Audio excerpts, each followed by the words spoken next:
Welcome, ladies and gentlemen, to Minecraft Monday, week number 3. We are live here from the UMG studio. Myself, Lennon Lando Sanders, on hand, joined in part by Reflections and 9 Whole Grains. Like we said, guys, another week of Minecraft action. However, this week, we're changing things up a little bit, right? We got some mini game mixed in with some Hunger Games as well.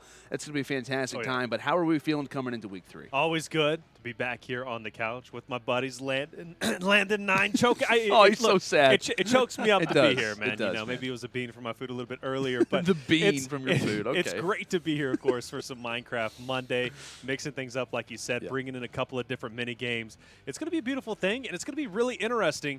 I'm very curious how it's going to work out. But 9, always good to have you. How are you feeling?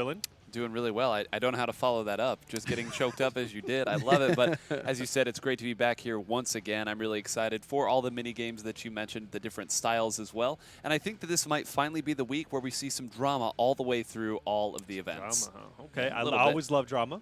Yeah, right. I mean, like I said, we've been talking consistently about one particular player, which has been Technoblade. Like, how is his skill going to transfer from Hunger Games now into the mini games? And of course, if you guys are curious, we'll actually pop up our game modes right now to let you guys kind of be up to date with what is going to be going on. So like we talked about, kind of a Hunger Games sandwich, Game 1 and Game 9. However, for Game 2, we're heading to Spleef. Game 3, playing some Dropper. Game 4, TNT Run. Game 5, we're playing Run from Lava. Game 6 will be Battle Arena. Game 7, Parkour Race. Game 8, Bingo. And like I said, Hunger Games to round things out. Feel free to let us know in chat, by the way, which is your favorite game mode? Do you come from a particular community? Which one is your favorite? I got to ask you guys, though. My personal favorite for the longest time has been TNT Run. I used to play a ton of Spleef, but TNT Run is my favorite. What's your guys' favorite from that list? I think as a spectator perspective, I love Dropper. I think it's going to be incredibly fun to watch these players drop through. Yeah. And it takes a lot of skill dropping down and avoiding everything to land in the water. I think as a spectator, it's going to be a fun experience to kind of see how that's going to work out. 9, what about you? I'm looking there at Game 8, Bingo, just because I play, I come from speedrunning as well, so a lot of different bingo speedrun races. That's a really cool concept. And something like Minecraft where there's so many different items, so many different objectives, so many things that can be on that bingo sheet. Right. I think it's going to test these players in a way that none of these others do. I mean, these are all mini games. Bingo's almost the full game by itself. It is, You gotta have a lot of knowledge. You definitely do, right? In terms of just like how you craft certain things, where do you find certain objects? It's gonna be a lot of fun, that's for sure. And I am very interested to see, like we talked about, a lot of these guys haven't played Minecraft in a while. It's definitely kind of knock the brain a little bit in terms of like, wait, how do I accomplish this? Like, I was even looking at a few items, and I'm like, I forgot that was in the game. Like, I forgot that was actually a thing for the most part. So, like I said, I think but by the time we get to Bingo, maybe the minds will be a little bit refreshed. But like we said, we obviously talk about the past few weeks for those who haven't watched Minecraft Monday. It has solely been survival games. It's solely been Hunger Games. And obviously, like we talked about, it's going to be Game 1 and Game number 9. Might even have a practice round a little bit as well. But it should be interesting, right, to see how that translates, how that kind of works from team to team. And obviously, in terms of talking about our teams, we'll go ahead and bring up those as we kind of continue on with the conversation. And I know we've been kind of discussing it in terms of what players, how are they going to translate. One of my biggest questions, how's James Charles going to translate? Because he was dominating. One elimination last week. Yeah. We couldn't have asked for any more. The sister gang coming through. They did. Good Sister 1, Good Sister 2. I think at one point PewDiePie changed his name to I Love Bridges. No idea what that means. Regardless, though, we're looking forward. And like we talk about, James Charles combining with Vicstar for this week. So excited to see what they can do. That's definitely one of my teams that I've kind of got on my horizons. And Taylor, I know we obviously do come from a very big background when it comes down to Fortnite. Obviously, Friday Fortnite with Keemstar as well. Newly announced, FaZe Mongrel. For those who don't know how Fortnite works, Mongrel actually just left Team Secret and joined alongside FaZe Clan, which is a massive change-up heading into the World Cup especially. Yeah, absolutely. Mongrel Mitro, hey, always good to see them. Winner of week number 2. Yeah. Whenever it comes to also, Friday Fortnite. Quick little stat. I actually came up with this. Only person to win Friday Fortnite in 2018 and 2019. No one else has done that. Yeah, because they won. And that actually, it's funny you say that because it was like week 3 or 4 or something like that. It was like 5 or 6, whatever. 4 but or 6, something. Mongrel Mitro came in as like the young duo in Friday Fortnite in 2018, and they ended up dominating and taking a win. But then, Mongrel was on Team Secret. Now on FaZe. So congratulations to him. It's good to see him grow throughout. But Minecraft, I don't know how it's going to work out for this duo. You can't crank 90s in this game, but hey, maybe they'll find a way.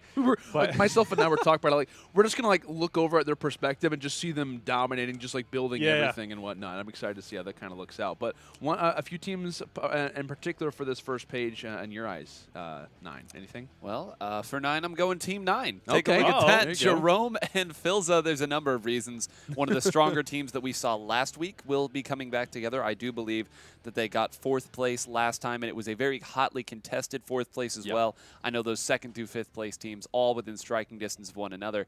But every time when I was doing my research and studying one of these game modes, the first video that popped up was always Jerome. Jerome was somehow always at the top of all of these different game modes. I think that that type of versatility and skill is going to transfer over really well, so they're my team to watch. Okay, I like that. Obviously, we're taking a look at page 2. Got some familiar names. I'm excited to see Captain Sparkles and Ant Venom together again. This is kind of the page of teams that have kind of been with each other, at least when I kind of look at the Team 12, 14, and 16. We've got Dan, TDM, and Think Noodles, who have been together for the last 3 weeks. Captain Sparkles and Ant Venom are obviously returning back from week 2. And then, of course, we got the FIFA boys, right? Nick 2018 and the Penthez. Hunger Games, it has not treated them the kindest, but maybe their parkour, maybe their bingo skills are going to be there. I'm excited to watch those boys and see how they kind of fare off against the competition, because like we talked about, they're known for being sneaky. And I'll be honest, TNT Run Spleef, there's not really the opportunity to do that for the most part, so I'm excited to see how they translate to it. Yeah, definitely so. Always fun to watch those two. It's going to be curious how these mini games are going to work out. I think on this page, Junkie Janker, Call Me Carson, I think they could do fairly well, to be honest with you. It's not just Hunger Games. It's going to be an interesting week just for the fact that every single one of these teams is going to have to be very versatile in the way that they play. It's not going to only be about slaying out. It's also going to be about, movement and just your overall smarts when it comes to this game. So I'm very curious to see who is going to be the best overall team. I know on first page I didn't get the called out, but Bayesian Canadian and Lackland. I think that's going to be my pick for today. Bayesian Canadian, Lackland have been very consistent, at least whenever it comes to Hunger Games. Consistently top 5. But I think with more mini games added in, their smarts and their ability, because they've been playing Minecraft for quite some time, I think is going to come through big. I like that. And in terms of speaking on that first page, I think one team that I'm also curious about is obviously Vicstar.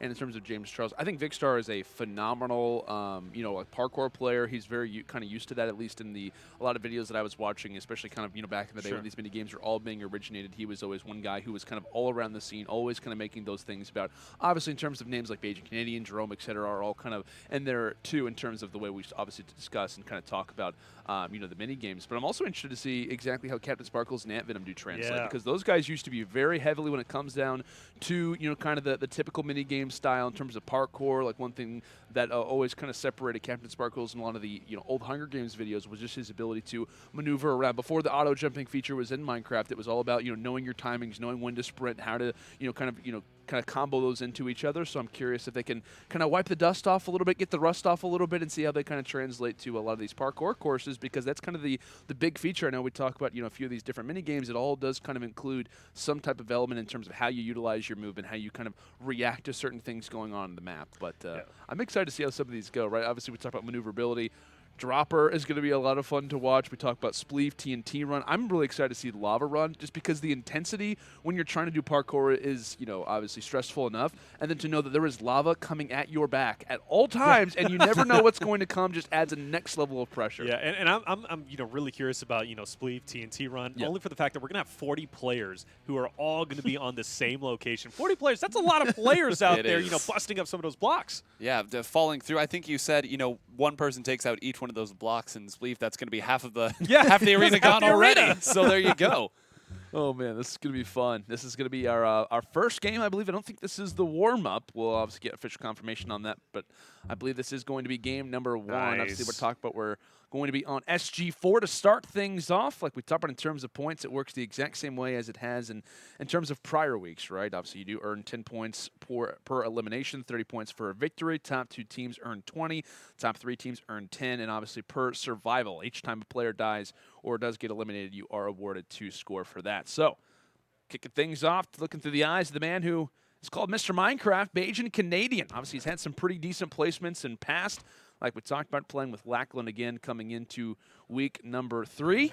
Thankfully, his teammate's going to be there. And look at that, already handing off some things to his buddy as Filza, as you were talking about at 9, already coming through as one of your favorites, taking down log.zip. Right. Well, you know, you got to love a team that did as well as they did early on. And remember, I think even as late as maybe game 6 or 7, we were saying they were in striking distance of Techno and Ballistic Squid. It's just a matter of getting tripped up on some of these other teams. So I see no reason why this can't be a week where they maybe get out a little bit. Both of them very strong players. And I feel like this week, especially in some of these other mini games, you do need both players to contribute. You can't simply feed one and move from there. Oh, absolutely. I mean, if you're talking about multiple games such as Spleef, Dropper, TNT Run, it is still going to be dependent, or at least the points are going to be a collective amount of points, right? So if your partner isn't stepping up and doing his part, you're going to be missing out on a ton of different points. But I did want to point out Hunger Games is going to be played twice here on SG4 as well as the last game, Duckbill City. No. And because of that, you still have to play well here. And Mitro from Fortnite to Minecraft is going to fall victim to Techno, one of the best players in this format.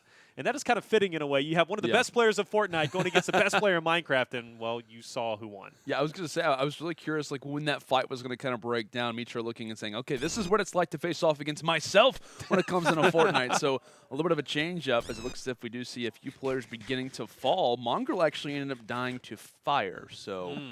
I would imagine that's probably a trap, maybe a pit of some sort. So unfortunate for him to fall, and Technoblade is continuing on as we expected. But the big conversation is can he kind of start to combat that? Can he stay consistent when it comes into multiple game modes? That's going to be the biggest question for at least my eyes in this tournament. The only person who has won multiple Minecraft Mondays, he's won back-to-back. And like we talked about, he's going to try to get as much as he can going when it comes down to this week. And I know Chris pretty much trying to hang around and maybe even take a few of those items as well. For those that do know Chris, like we talked about it from Mr. Beast videos. Yep. Big shout out to Chris. Played in week 1 with Chandler. They are going to be on opposite sides, and I think that they're going to be happy about that. They want to take each other down. But here we go. Sister Star 123, a.k.a. Vic and James Charles, not too far away, actually, from where we just saw, I believe that was that Techno and his teammate? Yeah, so this could be an interesting fight. Two players that are very well known for being in that top discussion, but this actually may be a 3P opportunity as players are already spotted right now. Bad Boy Halo, and it looks like that's going to be Skeppy, so some very talented players in the mix right here in 9.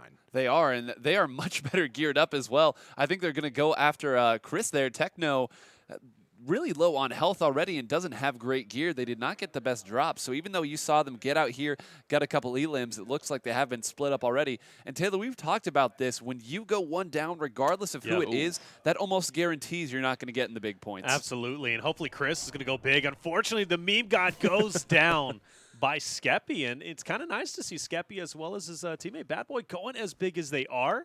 But Techno, this is where the experience is going to shine. Who's going to fall? He does have an Ender Pearl as well. He does, but you know he's also low in health, so it's going to get rid of at least 3 hearts, and that's something he has to be thinking about, to be refilling slowly. But this is a big moment for Techno to go big for Chris, because we don't know how well Chris is going to do in these mini games. This is where Techno shines and needs to collect the majority of his points, but straight into Grande. Finally, he gets away. I love that. How many lives does this guy have? Can you imagine how many times Grande has been slayed out by Techno? And he's like, this is my chance. This is my opportunity.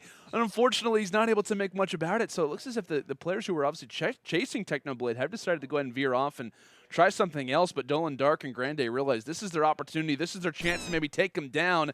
Unfortunately, though, we'll have to see how that can translate over time, as nice play coming through from Jerome, taking down Yami. And J-Schlatt's most likely not going to be too happy about that. Most likely a fight going to be going down here soon. But a 1v2 for Technoblade. He feels as confident in his skill, and that's a good reason why. Takes down both of them with full gear, full hearts. This is why he's the best, Landon. How in the world did Technoblade just pull that off? Because he's the best. He is. There is literally he has an Ender Pearl and didn't even need to use it. It's so funny because Keemstar tweeted out, hey, we're finally nerfing this guy. Techno's going to be playing with Chris 02. Chris goes down. Techno's like, hey, hold my Ender Pearl. I'm about to go in. And he takes out 2 players. You love to see it. Techno's literally unstoppable 9. He is. He just went from looking like that was about to be the end of the round to going to most elims and top score.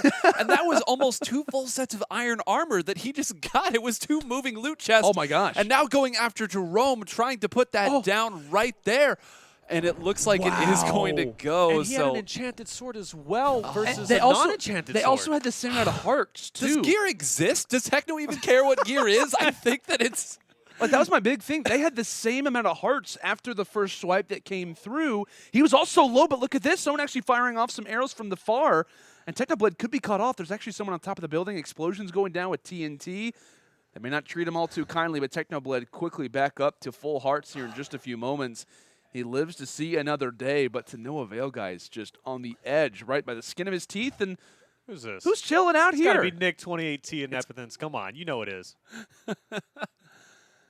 We have 2 views on this stream. It's just a matter of either hiding I gotta or get closer running to the right screen into here. the middle of as many fights as you possibly can with Techno. How much longer can go by before this just becomes the Technoblade channel, right? That's At what true. point? Technoblade tournament.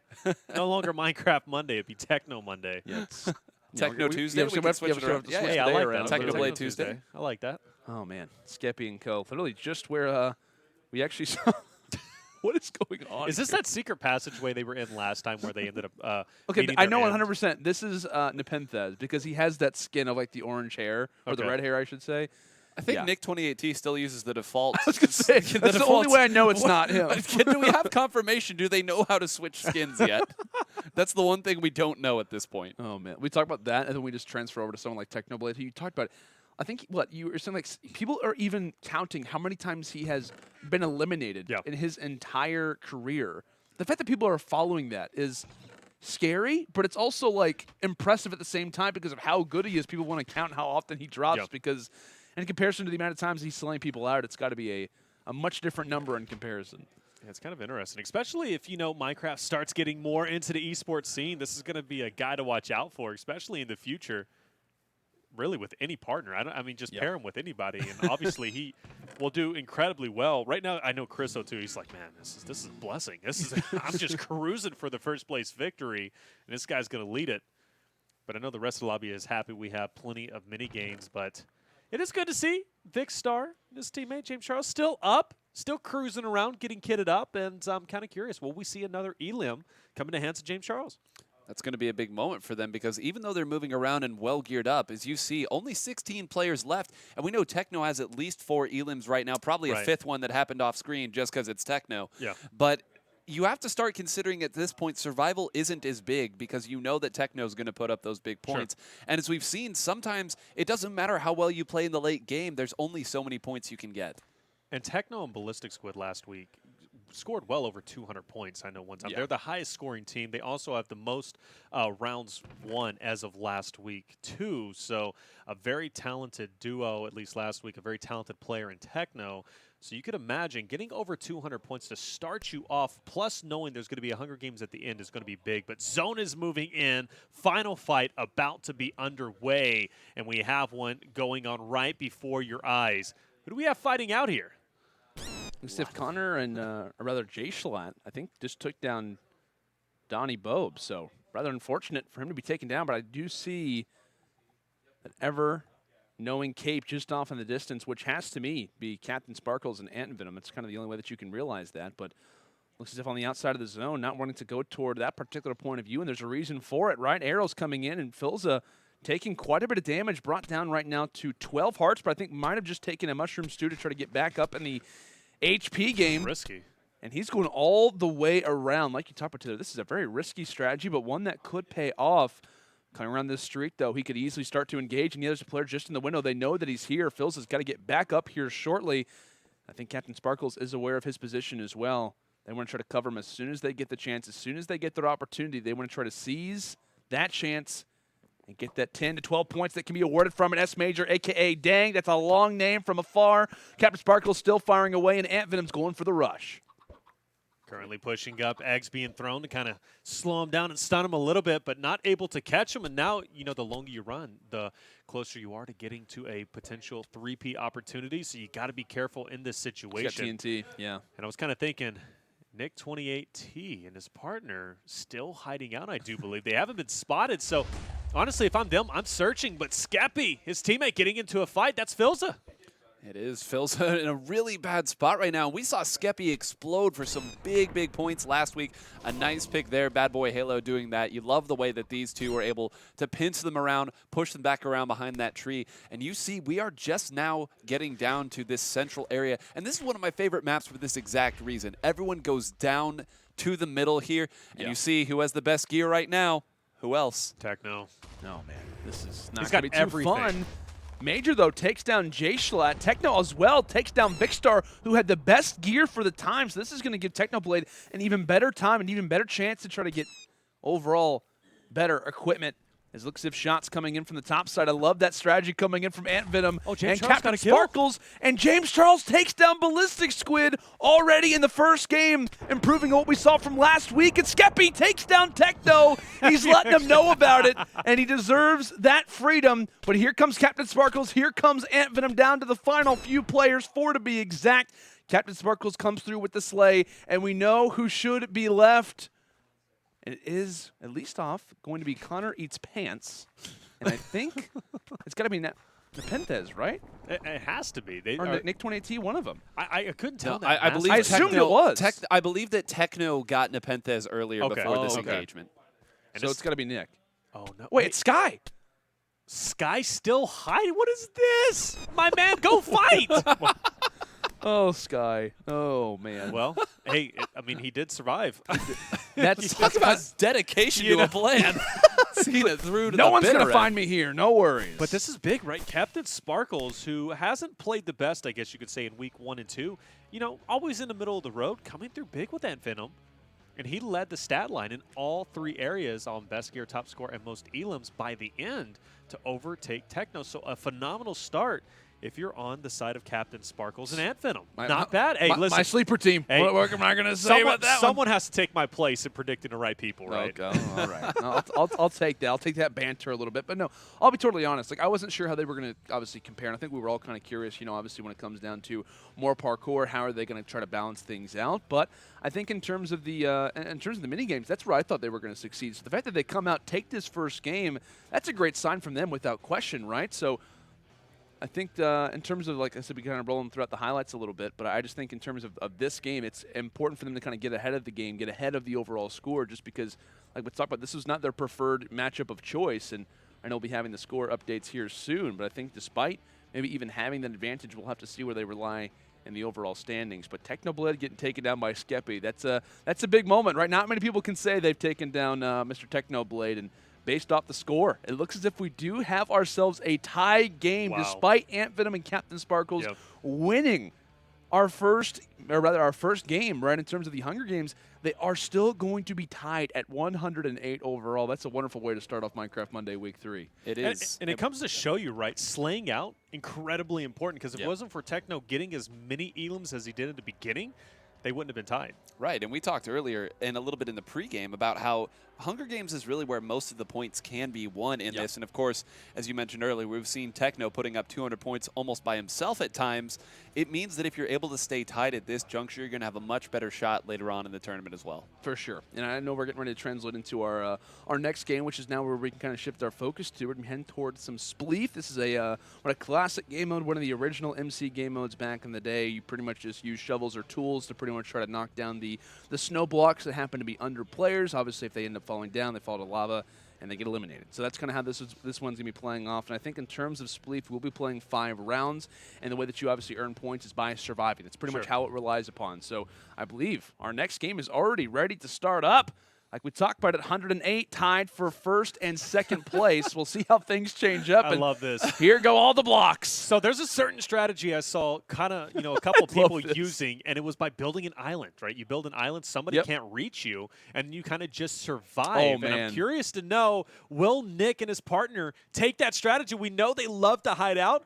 Perfect thing to do in their strategy is just to build an island. It's like ants. It's an anthill. They just It really continue to is. crawl around. This is a very difficult game to cast, I might add. This is remarkable as we see somebody dropping through 2 levels at once. And, that's another strategy, too. Sometimes falling down a little bit earlier gives you the chance to create an island on another level, and you can pick up snow. And we almost saw Bajan fall 2 levels right there. And that's what I'm saying. Sometimes going 1 layer down and making sure you can't fall down in 2 can really work out. Who's tossing out snowballs in the right corner? I have no idea who that is. That might be KY or Speedy, I think, who's having a little bit of banter. But you see him kind of pulling out that island strategy, which seems to be working pretty well. Kind of a fly-on-the-wall situation, if you will. And Mitro wants to get involved in the action. You may be seeing him a little bit out of his element right now, trying to take out Mr.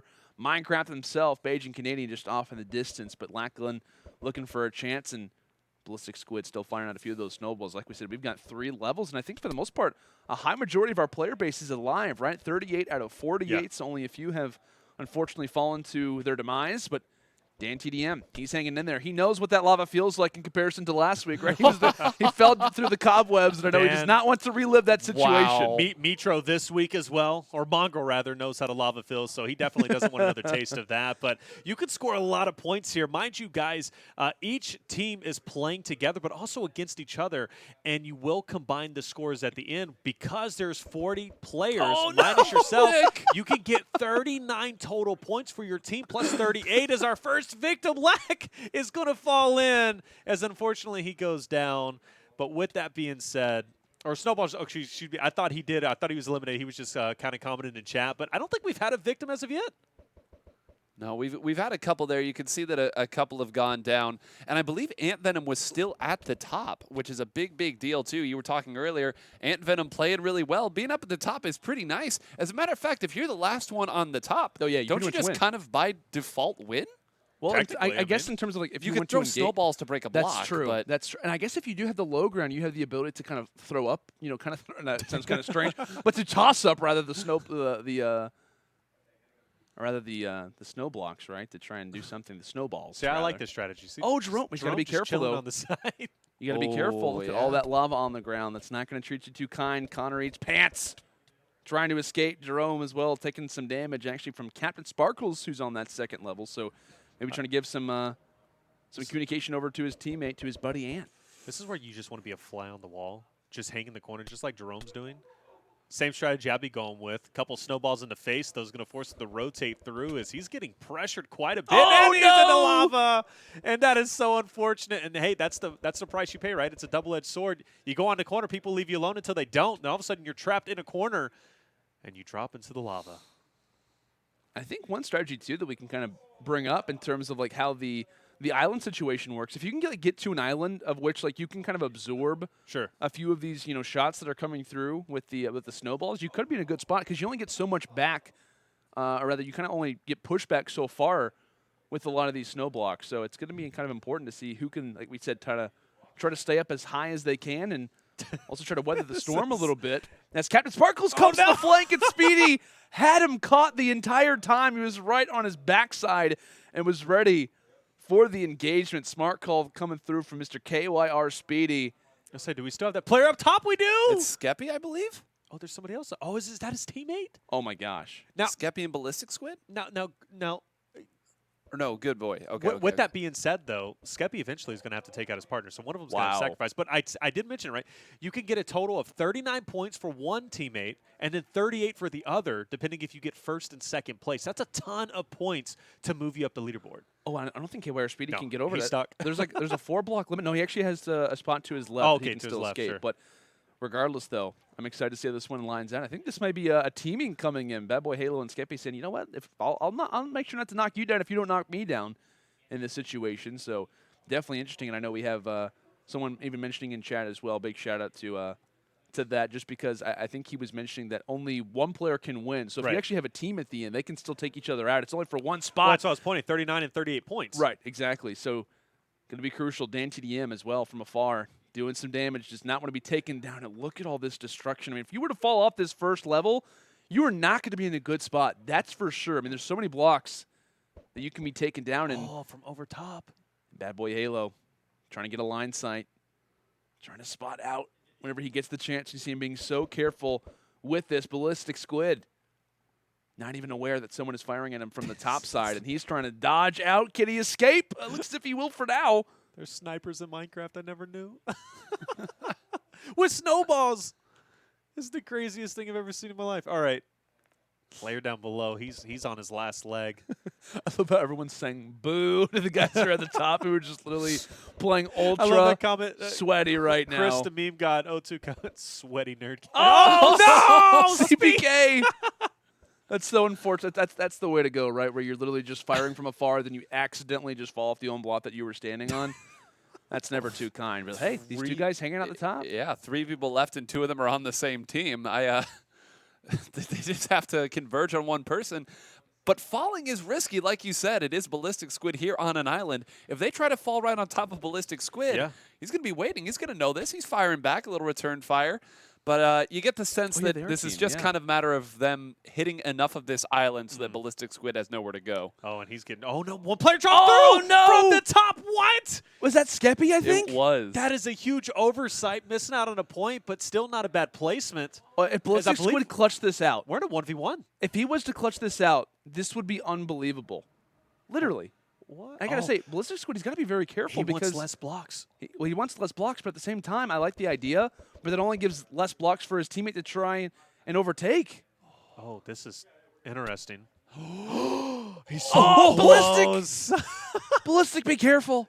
I know he wants more blocks to try and get those snowballs to shoot at him, but to no avail. I mean, this is your game if you're Bad Boy Halo, for sure, right? You would think. think. Your teammate who tried to engage, which I actually thought that they weren't teammates. That's my apology. They were, in fact, so they're going to be getting a mad amount of points for this, but they want that extra one.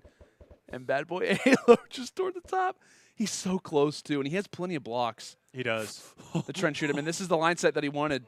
But this is the position he was looking He for. still has to be careful, though, Landon, because he can fall straight down. And on the block that he's out, he could fall straight into the lava. Wait, Ballistic is on one block.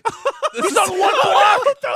Throw the snowball at him. Surely he's done here. He has to be. Unless he makes a huge clutch play, that line of sight might open up and he can knock him down, but... There's no way. There's surely no way Ballistic Squid gets out of this. Oh, look how close. Oh, there he goes. Oh, there he goes. Not bad. First round victory for Bad Boy Halo. Like we talked about, guys, we've got 4 more to see, but that's a great way to kind of start off because in terms of what I think it was first and third place there for Bad Boy Halo and Skeppy, so I know they were kind of up in the end of things for Hunger Games. That after that first round, let alone, they could be in a really good situation right now. So.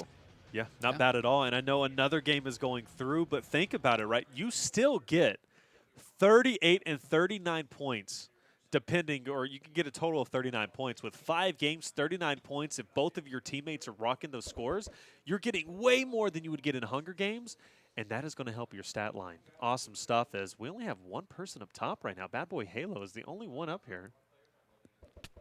Oh, wait. As some snowballs coming through, might have an issue going down, but with that being said, I think this is just a spectator issue, not a game issue. So I think everybody else can still see Just a Lone each Ranger, other. you know? Just a Lone Ranger, no big deal. So we'll get that all sorted out and all that figured out. But to no avail, like we talked about, I mean, that's a big moment at the end. You got to give a lot of props, though, to Ballistic Squid after that first game for hanging on for as long as he did. He was on the very last level and was hanging in for as long as he managed to, literally on one block at the end. He was getting pretty close, though. I think that the biggest problem that he ran into was that, obviously, for every snow block you take, you do earn a snowball for that, and he ended up running out and just didn't really have any more resources to gather. So rather unfortunate. But valiant attempt, though. Valiant attempt. He was destroying his own blocks. And I understand the strategy. He kind of wants to limit the snowballs to just maybe one, so you kind of have to be more accurate with your throws, but the more around he had to get snowballs to fire up. Oh, tracking. Gotcha. Yeah. So I think that was the only goal, and I think that we may be in night mode, so this is interesting. It's kind of ominous with like the lava down below. Very pretty. This is some hardy snow to be able to survive this close to lava. Do you ever think about that? I did think about that. I was That's like, a good lava point. over snow? What if it melted over time? What are game mechanics? And one thing I wanted to bring up unrelated to fun things like that, Skeppy gets an elim onto Technoblade in the Hunger Games portion, and then he and his teammate do so well here as we see Ballistic Squid. Squids can't survive in lava, fun fact. But again, this has to be the tournament of Skeppy's life so far here. Both of these first 2 rounds going very well for that team. Oh my goodness, that was interesting. I think that might have been a flank opportunity coming in from Jerome having some fun, but on the lower level, Lackland, everybody running around. They all want to try to get as many snowballs as they can. And Dan TDM was actually trying to flank Lackland, and it does not work out by any means. Totally gets caught off guard, and unfortunately will be another player to fall as we are down to our final 18 up close. And Bajan not slowing down a bit, throwing a ton of snowballs there at K-Scoop, but can't really make anything happen. Now focuses attention toward Donny Bobes, and not going to do any work, at least for now. Hanging in the back lines and wanting to get in his own island, the strategy as you were mentioning, Taylor. But you got to watch out with those snowballs breaking through. It's not as smart as I thought it was, so we've seen kind of a demise in the end. It does, I mean, however, you will outlast a couple of opponents. Each opponent you outlast is 1 point, so I definitely think it is worth it, kind of staying in the corner and just chilling out as Techno from up top. And this is great, too, because look at all these resources that Techno has. Still very high up on the map here. You can just pick one out there. Lots of ammunition there. Not quite able to get the pick there, but this is the same strategy that we saw last time, right? If you and your teammate are able to stay up here this long, it almost guarantees, if not top 2 or top 3, at least top 8, top 5, and the big points that you need. I want to say that it's, Mitro's the only man here at the top, so you got to give him some props, right, in terms of the way this worked out in game number 1. Was very, very fruitful. So in terms of what he's doing right now, trying to, looks as if take down Technoblade just off toward the side. Like that call. A little bit of a revenge from earlier. But definitely going to be interesting. Who's out there rocking on the outside? Because, see, that's a smart strategy I saw Bajan doing, especially when he was up top in the last game. He was kind of on the outer edge and destroying blocks left and right versus getting in the middle and kind of, you know, having it be a little bit more chaotic. But Skeppy, if he gets some points, it's going to be big, especially because Bad Boy did so incredibly well the first game. That's going to be a ton of points going to them because we at least have 30, like 38, 39 going over to Bad Boy himself. And with Skeppy going as big as he is, we'll definitely have to see if he's going to be able to capitalize. But this is going to be a big moment. Player on the outside, snowball's thrown. And he backs off, and I didn't get a chance to see if that player ended up falling into the lava or not. They did. And again, like you said, this is such an interesting mode in the sense that it's not necessarily about how many you knock off because the game doesn't differentiate here. It's a point for just surviving as long as they can. So I think that Skeppy's doing the right thing here. A little fire there. Get yourself some more ammunition. Hop on back. You know that eventually the others are going to have to come down. And I'm curious where Mitro is. I think Mitro was the last one on top, but we saw right on top of Technoblade. I'm sure that was a scary fight there as we see Techno did fall down a level. Very fortunate to not drop 2 into the lava, and that's going to be some more points right there. As we see, it looks like I can't see who that is in the very far side, but Skeppy and Techno going to duel right now, and there goes Skeppy. A little revenge for Techno there. Exactly. That's got to feel pretty good if you are him. And Mitro. No harm, no foul, right? I mean, describe it. Look at all of the snowballs that he has. I think he's set. Oh, he's absolutely If this isn't set, I don't want to see set. It's like he's got snowballs. He's just keep chucking them down as a sniper goes. We know his aim is pretty insane. Maybe it'll be the same here as a player is going to fall off. And now Techno, does he know where Mitro's at? That's the question because Mitro's all the way up. So he has been fired upon by Mitro, and I think he's starting to get somewhat of an idea. Wait, Jerome's up here too? Oh, what? Jerome was just chilling in the corner. I don't think that Mitro even knew it. I didn't know just it. Was not aware. And this is your opportunity, if you are on that lower level, if you're Technoblade just to be one, this is your chance to pretty much take down Mitro, to take down Jerome, but Jerome falls.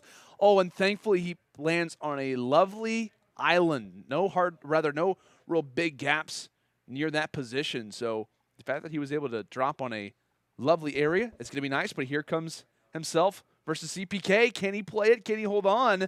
And Jerome is on the hunt. All right, let's see what's going to happen. No! That was such a nice play to kind of destroy the block from underneath, plus get a snowball. Now Mitro up top. And I believe we are in a 1v1 potentially. I thought that was going to be the case a little bit earlier before we saw Jerome, but I think there's no more stragglers. And now we're going to see that accuracy come into play, but still plenty of blocks to run on. I think Mitro in a very solid position, but we've seen another player from this position unfortunately fall into the lava a little bit ago. As this might be a long one. Yeah, there is plenty of room for CPK to run around to. Now, and you see, just trying to find an angle to even fire upon Mitro, as Mitro does drop and had a tight rope of snow to land on. And now look how quickly the tables have turned. Mitro's going to have to run as far away as possible and try to do the same thing. And we've seen that this can be done. Remarkable play by CPK.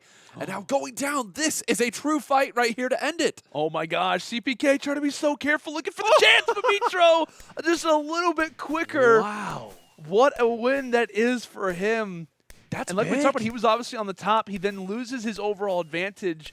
And then at the end, a very clutch 1 versus 1. As I know we've been talking about multiple rounds, this is actually going to be our final round that we were just given notice of. So last round already coming in and officially underway. Excited to see how this one will go down. I know we're having some issues in terms of the spectator swabs to get that one back up. But regardless, though, a big moment there for Mitro to kind of hang on despite losing his advantage. I got to say, shout out to CPK. Could have played that one a lot different. Could have just kind of hung up from the top and then just try to make the game not necessarily boring, but just play it very tactically. They went in for the rush. Got to love that. Love the content. I know that a lot of people in the chat were talking about that. Where's the content at? So great to see. Definitely so. We've seen a lot of good players come through. Ballistic Bad Boy Mitro now joining in the mix, as a lot of points are being awarded. I'm very curious if some of these strategies are going to kind of rotate over towards TNT, because you definitely got to be thinking these players are getting warmed up for that. As Grande, he's on a lower level himself, as a couple players just in front. Everybody trying to maintain that high ground for the time being, but you can only lock it down for so long. Plenty of snowballs in hand, though, for Grande, so he'll definitely have the opportunity to kind of knock some players down if he decides to, but for the most part, it's going to be business as usual as everybody's taking their time. Look at this person on the outside, though. I love that call, right? I mean, they're in a great distance. They have quite a bit of snow to kind of their usage. So that was just that might have even been someone who dropped literally off the start, knowing that if they went down to that lower level, it could have treated them all so kind. And it looks as if a rush is being made. Larg.Zipple ends up falling, was trying to contribute to that very smart player on the outside, but ends up getting into an engagement himself and might take over this plot of land. And Nick 28T, he's still hanging on. He wants to go for Lackland. I like this. Oh, I think it's Nick 28T, and Nepenthes is right next to him, so I love this call. Like, one's kind of playing the aggressor role, and Nepenthes is just looking to own his state just on the outskirts, firing away some shots. Oh no! Whoa! From the top all the way to the bottom.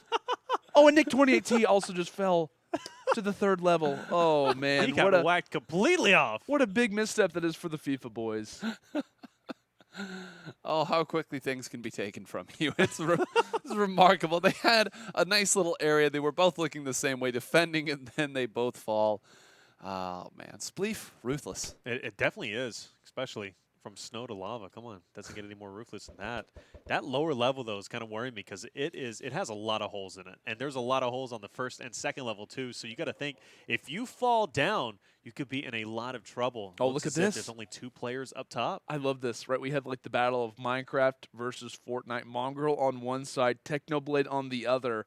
And I think they are, at least for the time, respecting each other's positions. And Technoblade might try to go for the rush. However, his teammate from last week, Ballistic Squid, currently sitting on that 2nd level, wants to go for Yami. It's not the greatest position to be on the outskirts, but it works out perfectly.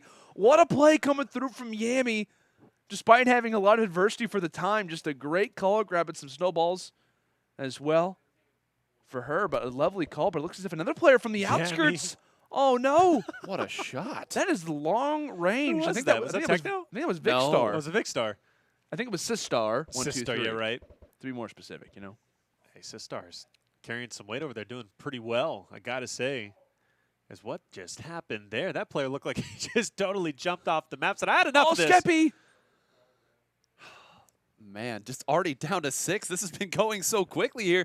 You love, again, I'm so glad that you pointed out how dangerous this final area is, Taylor, because we have seen so many 3-to-1s, 2s to lavas, and we see Techno tooling here with Mongrel. Finally, the fight is occurring, and Mongrel somehow still managing to hold this position. Oh, no, he's gone. Oh, and as I say that, there it goes. Techno, the last one up. Is there even anybody on the 2nd level right here? Is there anybody that can stop him? I think there's at least one.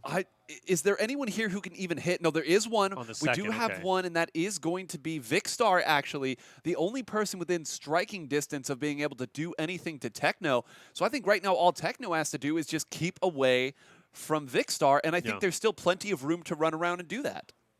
Jack Messi trying to create a little island in the middle for the time being, get some snowballs in his possession, as it's definitely looking a bit drab down below as Lackland falls, and unfortunately that's going to be the end of him, as now we have a fight going through, trying to run away, as a player did drop down to the last level, and I'm curious who that was, as now 3 people are going to be battling it out, one on the other side. He's going to leave it alone.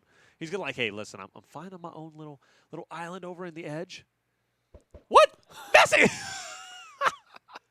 That was literally like the total opposite situation that we thought was going to occur. It was like, oh my gosh, I love this play. Coming on the flank and then just drops in your own that is area. so unfortunate. Ice is slick. Ice is slick. So it seems. So I think we have Technoblade on the first layer, Vicstar in the second, and Mongrel on the third. So literally 3 players left, all on 3 different levels. I'm loving how this is working out. This is great. Technoblade, though, not the greatest situation when it comes into snowballs. Vicstar as well, being very careful with how he chooses to engage, and that might have been the knock. No.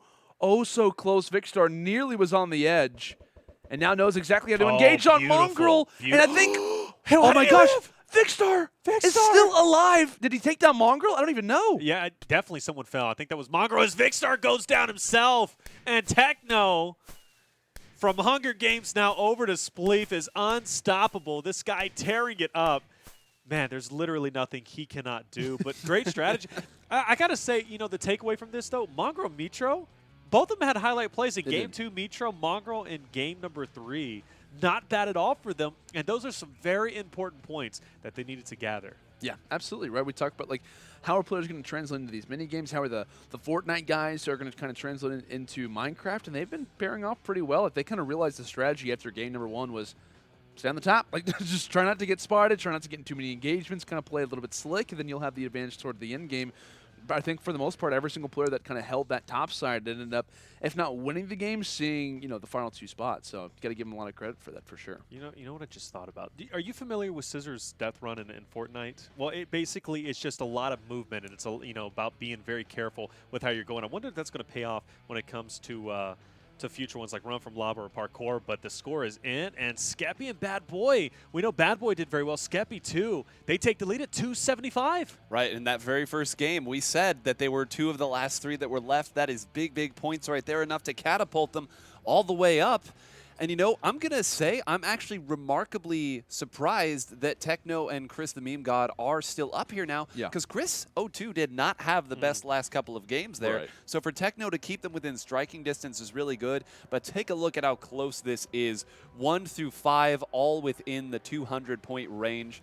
I think this is going to be a good one, guys. I don't think I'm going out too far when I say that. Yeah, I don't think so either. I think this one is looking a lot more close, at least in prior weeks. Like we've kind of had when we watched Hunger Games, it's kind of been like, okay, we have our top 3 teams, top 4 teams. They kind of just shift amongst themselves. But first is usually always right. Exactly. It's usually very consistent. This time we've already started to see a little bit of a change of guard type situation in terms of obviously we talk about Technoblade and kind of his battle versus Captain Sparkles and Ant Venom. They were tied after the first game. They're still within 2 points after game number 2. Sure. So it's kind of interesting how similar that they have played in back-to-back game modes. I'm curious if that'll be kind of a continuous trend as we actually get ready to load in toward Dropper. Now this is going to be a lot of fun for those who have not watched Dropper in the past. You're going to kind of understand why the name is exactly the way that it is. You basically just jump off of a high point, hopefully into something like water. It's a very, very long distance. You constantly have to shift your body in certain ways, and I think we're going to be playing 5 different rounds of this, if my mind serves me correct. So you pretty much just earn points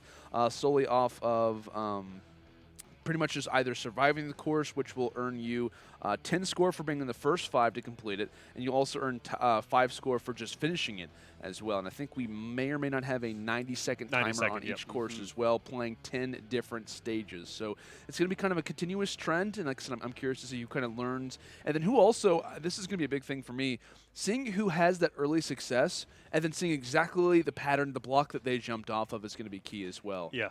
Absolutely, because that's the whole name of the game, Right. right? Obviously, even navigating through the air is very important too. Yeah. So I think jumping is going to be a pretty interesting thing. But we do have several different levels, and I could imagine 40 players jumping in. Here we goodness. go. Look at this. This is chaos. Happening? What is happening? What is even? It's a fountain. I love how they all have leather boots, though. Just a nice little touch there at the end. It just. Very lovely. As we go and head down to the bottom, Skeppy, I think, is the first person to make it. Oh, my gosh. So you land in water, and then you have to go and touch the block, I do believe. But, yeah, definitely. So Skeppy survived. So Skeppy, not bad. And Skeppy was leading the way with Bad Boy at 275. So that's going to be some good points going his way. Everybody just leaping off every single opportunity they get. You see them all just trying different angles, trying multiple perspectives, trying to stay alive, trying to make their way. And we talk about kind of as we gaze throughout the course, the little kind of targets throughout it. Right, if you hit any block, you instantly die and have to go kind of toward the top side. So every opportunity, we'll see how it does work out, as only a few have completed it overall. And it looks as if, looking through Carson's perspective, instantly drops. Carson tried again. Oh, that was close. That's a nice angle he's got there. Well, and this shows you, too, how little aerial mobility you actually have. Yeah. It really is all about Your that very initial. first drop. And we see they're trying now to go for the middle. No, that's not doing. I think the angle they had at the beginning was a little bit better. And it does look like the time limit is up, so we're going to see another jump here as Mr. Minecraft, Beijing Canadian, lets a few other people take the first drop, and it's going to be an unsuccessful attempt there, too. And one thing that I love about Beijing Canadian is that he knows a lot about how these game modes work. Right. Like we talked about, this guy's playing Minecraft constantly, has one of the biggest overall channels in the game. And like we discussed, one guy to look out for, KY or Speedy as well. Always a fun perspective to look at, and unfortunately drops on the very first angle that he had the opportunity to. Keeps falling. And we look at this, though. Who can get to that chest first, maybe? Or no, excuse me. I thought this was the bottom. They're actually going to go ahead and try to regroup toward the top. So it looks as if a few players have already managed to survive. We've got, Donnie Bobes, Jay Schlatt, Dolan Dark, Bad Boy Halo, Mongrels there, which is going to be great to see. Okay. And it looks as if everyone... Still, just a few more seconds left, 30 to be exact. Only 11 players, 13. Okay, I think we're starting to notice a pattern. Like, everybody's instantly starting to complete it. I think everyone knows the perspective of how to go ahead and jump off. You would hope so, right, after there's so the many button. people have done it. And yeah, there's the button as you go down, and I believe... They couldn't find where the button was. Oh, is that what it was? I think most of them couldn't figure out where the button was exactly. So like I said, yeah, I mean, it's that you have to reach the water plus press the button, as far as I know, in order to complete it. So with that being said, a lot of players jumping still, trying to find their way down. Speedy! He was so close. That was his so last close. chance. That was so close. That was the buzzer beater. Couldn't make it land. Next course is underway. Okay, look at this one. And to my knowledge, they don't get any easier. That's for sure. They may get harder, but we at least know they're not getting any easier. That's for sure. So already a few people commenting in chat saying, okay, this is not going to be oh so easy. Dan TDM. Valiant first effort. I'll be honest. Like the fact that he made it all the way down there. That's is a good impressive. look. Oh my gosh! And you have to pretty much make your way down without losing all of your Slowly. HP. Wow, that is impressive, Dan. I think Dan got it. I don't know. His perspective started to shake a little bit. I have no clue. But I know. This is the craziest thing, because it's not just about reaching the water in this one, right? It's about also reaching that low ground without being eliminated. Oh, Grande. Hey. Hey. See, look, Chris in the chat saying, this is really hard. And yes, it is, actually, believe it or not. It looks simple enough. You just kind of fall down, but navigation is critical. And Dylan Dark is not interested. He's like, you know what? I'm scared of heights. Oh, he says button is camo. Okay. Don't want to do it. Jack also punching in the button. I think there's only one player left, right? I mean, all of our competitors have managed to hit it, and Dolan Dark is just sitting on his phone. He's sitting on his laptop right now and not ready to go for the drop. He's only got 10 seconds left. Dolan! Time's a ticking, buddy. Time's ticking. There he goes. Oh, wait. Dolan, jump. As he just looks down. Dolan, you got to jump. Dolan, you have 2 seconds, but. Oh. All right, the Dolan. only player to not make it. Rather Not unfortunate. attempted. Did not attempt it. And he's just chilling. So I think we're moving to our next course, but here we are going down. The water to the left, and yeah, I was looking at Dan. I was like, "There's no way." 'Cause, honestly, though, a lot of this too is finding where the initial spot where you have to land is going to be at.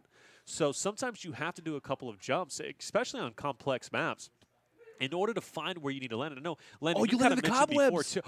So everybody's focused. I was focused on the water. It's fake. It's actually fake. it's blue wool. And it's what you were talking about. And there's also like invisible blocks as well too. Yeah, Sometimes depending you on have the to land course, on, yeah. depending on the course. So I would have been going straight for the water. There's so many people who Yeah, were they were baited out cobwebs. by that for Don't sure. think you're the only one who had that idea, Taylor. Wow. Everyone's going to go for the cobwebs. Unfortunately, I thought that we saw CPK make it. And I Going to think be picture perfect with these landings and just over and over again. I think everyone's starting to realize where you have to go. Why is he not making it? I swear he's landing right on Nick. Here we go. Let's see if Nick can do this. Aw. There must be that one spot on the blocks that the cobwebs aren't at, because I swear to you they're hitting it. Maybe you have to kind of hit it at the side perspective. You can't land straight on the block, because if you notice, like everyone who's hitting it like isn't directly in the center.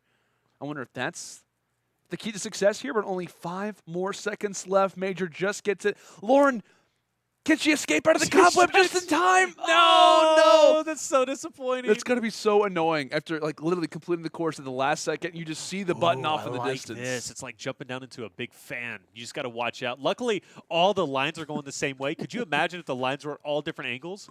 Oh my, what attempt! What a landing. Beige and Scoop already through. We've got, what, 5 people who've already completed this course. Now it's time for Connor. Not able to make it. By the way, a fun little fact about Connor. Got his name from an iCarly episode. It's actually true. Really? Believe it or not, yeah. Eats pants. Who was eating pants in an iCarly episode? I don't remember, honestly, but I remember something along those lines. Oh, and look at this.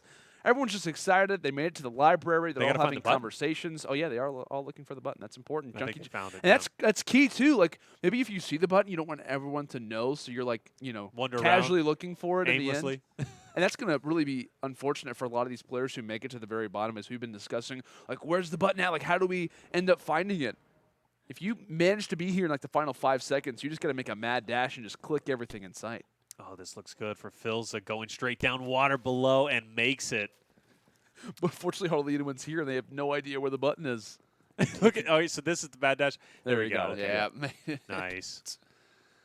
And you see they're all trying the same general look, right? They've all learned at this point. They've fallen enough times to know. And I like using that first one to try to reposition a little bit, but you just have to get in that back corner. It's really the only way that it can be done here. And we'll see, can Lauren get down there? It looks like people continue to go. The timer is up. We will be on to the next stage. Right now, this is 6 out of 10. Again, all these droppers. And this one, Taylor, talk about this one, because this one's really tricky. It's the wool. You said it earlier. The wool right there. All of the wool is different colored. There's blue wool and there's water, and it looks so similar. Oh, and there's multiple levels. You don't get that long to learn. There's multiple levels, oh my gosh, too. yeah. Sadistic. How do you even do this? Who created this? Because they are evil. And then you have to fall onto cobwebs. So if that wasn't hard enough before, here it is now. And again, I'm seeing Skeppy finish these all pretty early. Yeah, I'm saying Skeppy's been kind of one. I know we've been talking about a few other people. I know Jerome's kind of been up in the mix. I know he's still attempting. James Charles, I know I saw that face. Look at all the explosions. All the bodies just attempting to be in that one simple little square. A few are succeeding, but many are not. Ballistic Squid manages to get out. Yami as well, as we've got only 4 people have completed this. I think, oh yeah, so after you initially make it through that cobweb area, you keep going. So it's not over. Because I know Dan actually had made it through. So he's got to continue going. So I think they keep going. Yeah, look at this. You keep going. Oh, no. And it turns into parkour. Now, is it a checkpoint, though? Oh, below, or do you have to start all over again? Oh, Ballistic's 100% going to die. He only has 2 hearts. Oh, Ballistic. Oh, wait. Can Ballistic make it? No, Ballistic. He blew up. Unfortunate. But yeah, I thought the course was over after you made it to the cobwebs. I thought it was too. Nope, you got some parkour. Only like 5 or 6 people managed to survive that one. Oh my gosh. This looks like a reactor core. I'm a nerd, but that's what it looks like. It does actually. I know what you're talking about. You know what I'm talking about? I do. Hey, I know what you're talking about. I like that. You just gave me knuckles. I was did. not paying attention whatsoever. I was like, what just happened? Yeah, I'm glad it wasn't on camera. That'd been like one of those awkward handshakes where the person's not looking. Oh, Nick. How did he not make it? That's going to be so frustrating. He totally looked as if he made it. 1 heart, going down low. Well, okay. I think he's too weak. So who's made it down here? So Jay Schlatt's here. Yeah, it looks like about half of them have already done it. I saw Techno say owned in the chat. Did he? So I'm going to guess he made it in 1 try. I like that he keeps that fighting spirit going. Even if he's not slaying anybody out and it's all individual base, he's like, you got owned. You just wait until I have a sword in my hand. Get wrecked, kid. I'll see you later. Oh, my gosh. That was not the easiest route. I will tell you that right now. Carson somehow manages to stay alive, and Nick finally does it. Let's go, Nick. There you go. Course made. Just in the nick of time. 20 seconds left. He's good. There's still 20 seconds left. I think this is one of the few times that we might see everybody complete it, because as difficult as this one is, it's not difficult to figure out, right? They found their routes. It's just a matter of getting the one good thing. It's like a machine at like an arcade or something where you have to put the coin and get right through the the turnstile. Yes, to get the 500 tickets. Oh, Lauren, that's And, so unfortunate. Did Lauren make it? No, she didn't. She just landed, landed but in the then water. Lauren it has got twisted close over. every single time. Every single time, Lauren has like been Oh, right on the gosh. edge, and What just is this unfortunately one? doesn't make it. Is that a house there at the bottom? I have no idea. I know. have I was no watching clue. one on YouTube. One was like a living room set. It was actually pretty. Oh yeah, I watched that one. Did you Actually, I watch know what one? you're talking about. Yeah. And there was like a hole in the couch. And the guy was Wait, do you have freaking to out like about it. edge your way into the water that exists on the side of the house? Is that like water on the side? I can't even tell. It doesn't. It looks like windows with water like on the inside. I don't know if you can edge yourself onto that. Based on the fact that 10 people have completed it, obviously it looks as if someone's got the strategy down. Someone knows exactly All I see is just falling by. where to I go. don't see. Seriously, I'm genuinely confused as to how, and there's got to be something deeper down. Like, we even have the high-up perspective, and we have no clue how they're doing this. Oh, I think at the very, very bottom, it looks like there's something that they're landing in, water or something along those Okay, lines. let's see. At the very, Show very us how, bottom. Chandler. There, right there. Oh, no. Like, look at the very bottom here as they fall. Right there. That's water. Oh, and you're Chandler right, lands Landon. it. That's what I was saying! You are right. It's like you have to, like, edge out the water, but the thing is, though, You have to is pick that... the right one. Yeah, exactly. You have to know the right little area to go toward. And this is just all about experimentation, right? Only 10 seconds left, and Nick, he knows the right one. Can Nick get here in time? Noodles, can he find the button? Dan, can he find the button? And I don't know if they did in time.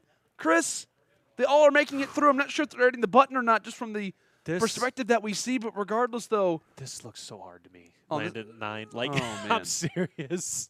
I would rage so hard playing this.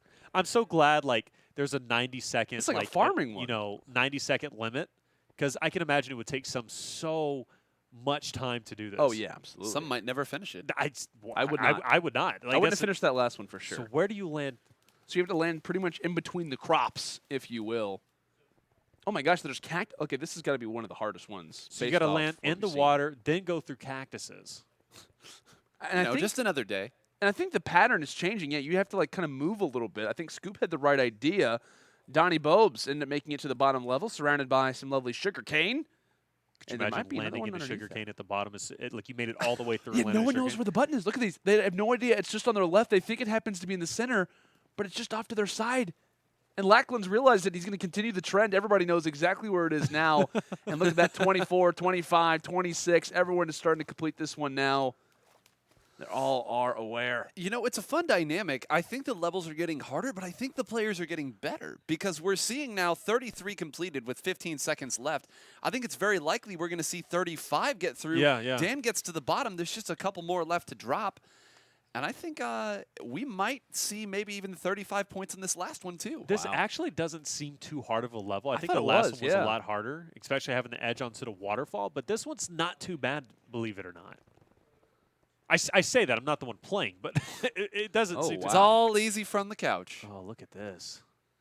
This one looks like a bunch of tunnels. I have no idea how do you even maneuver through here. Skeppy, On the this is edge. the guy to look at. This guy knows exactly where to go. Oh, wait. No, don't tell me there's another level. This has got to be where the button's at. As he searched, Oh, I could have sworn. Techno's going to beat him to it. Techno, Wow. wrong way, Skeppy, as Lax says it in the chat. Oh, The man. wrong way. He got there first. Shaking my head.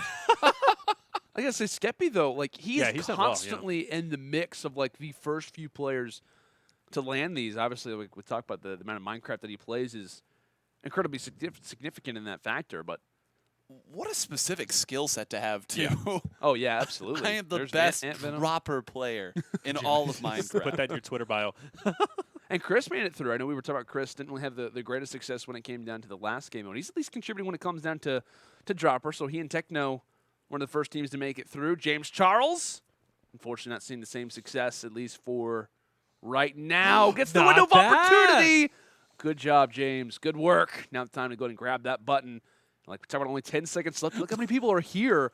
And that is a lot of crucial points that they just earned with just a mere amount of points. Nick fills the scoop, going for the dive. Can Philza get here? Ballistic. Phil.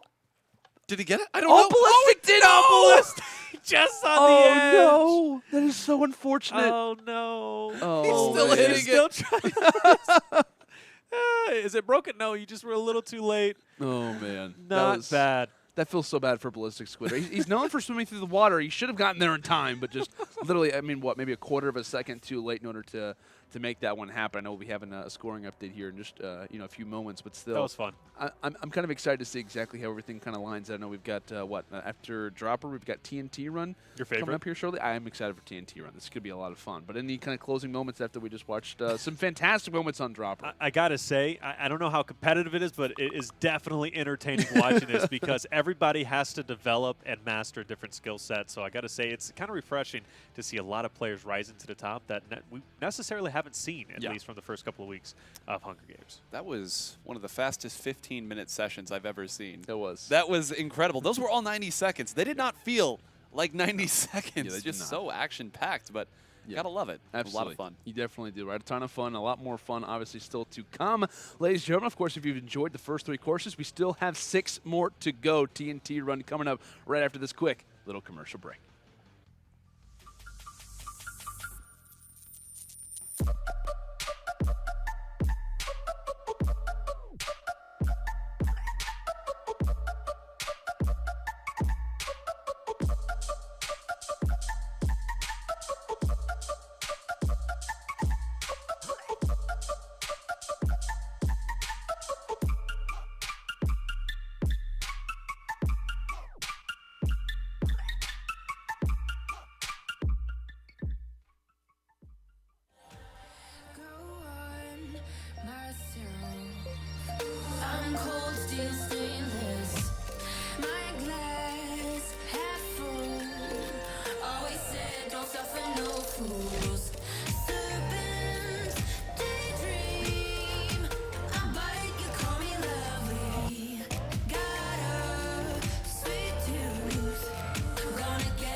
Welcome back, ladies and gentlemen, to Minecraft Monday, week number 3, as we are through our very first 3 game modes. It's been interesting, exciting, and a lot more adjectives that we can throw at you. But regardless, though, it's myself, Lando Sanders, joining in part here at the UMG studio with Taylor Reflections, double 9-hole grains. Like we said, guys, some interesting game modes. We just got through watching a few different courses of Dropper. I'll be honest, it was somewhat frustrating to see how many times players were falling, but it was also rewarding at the same time.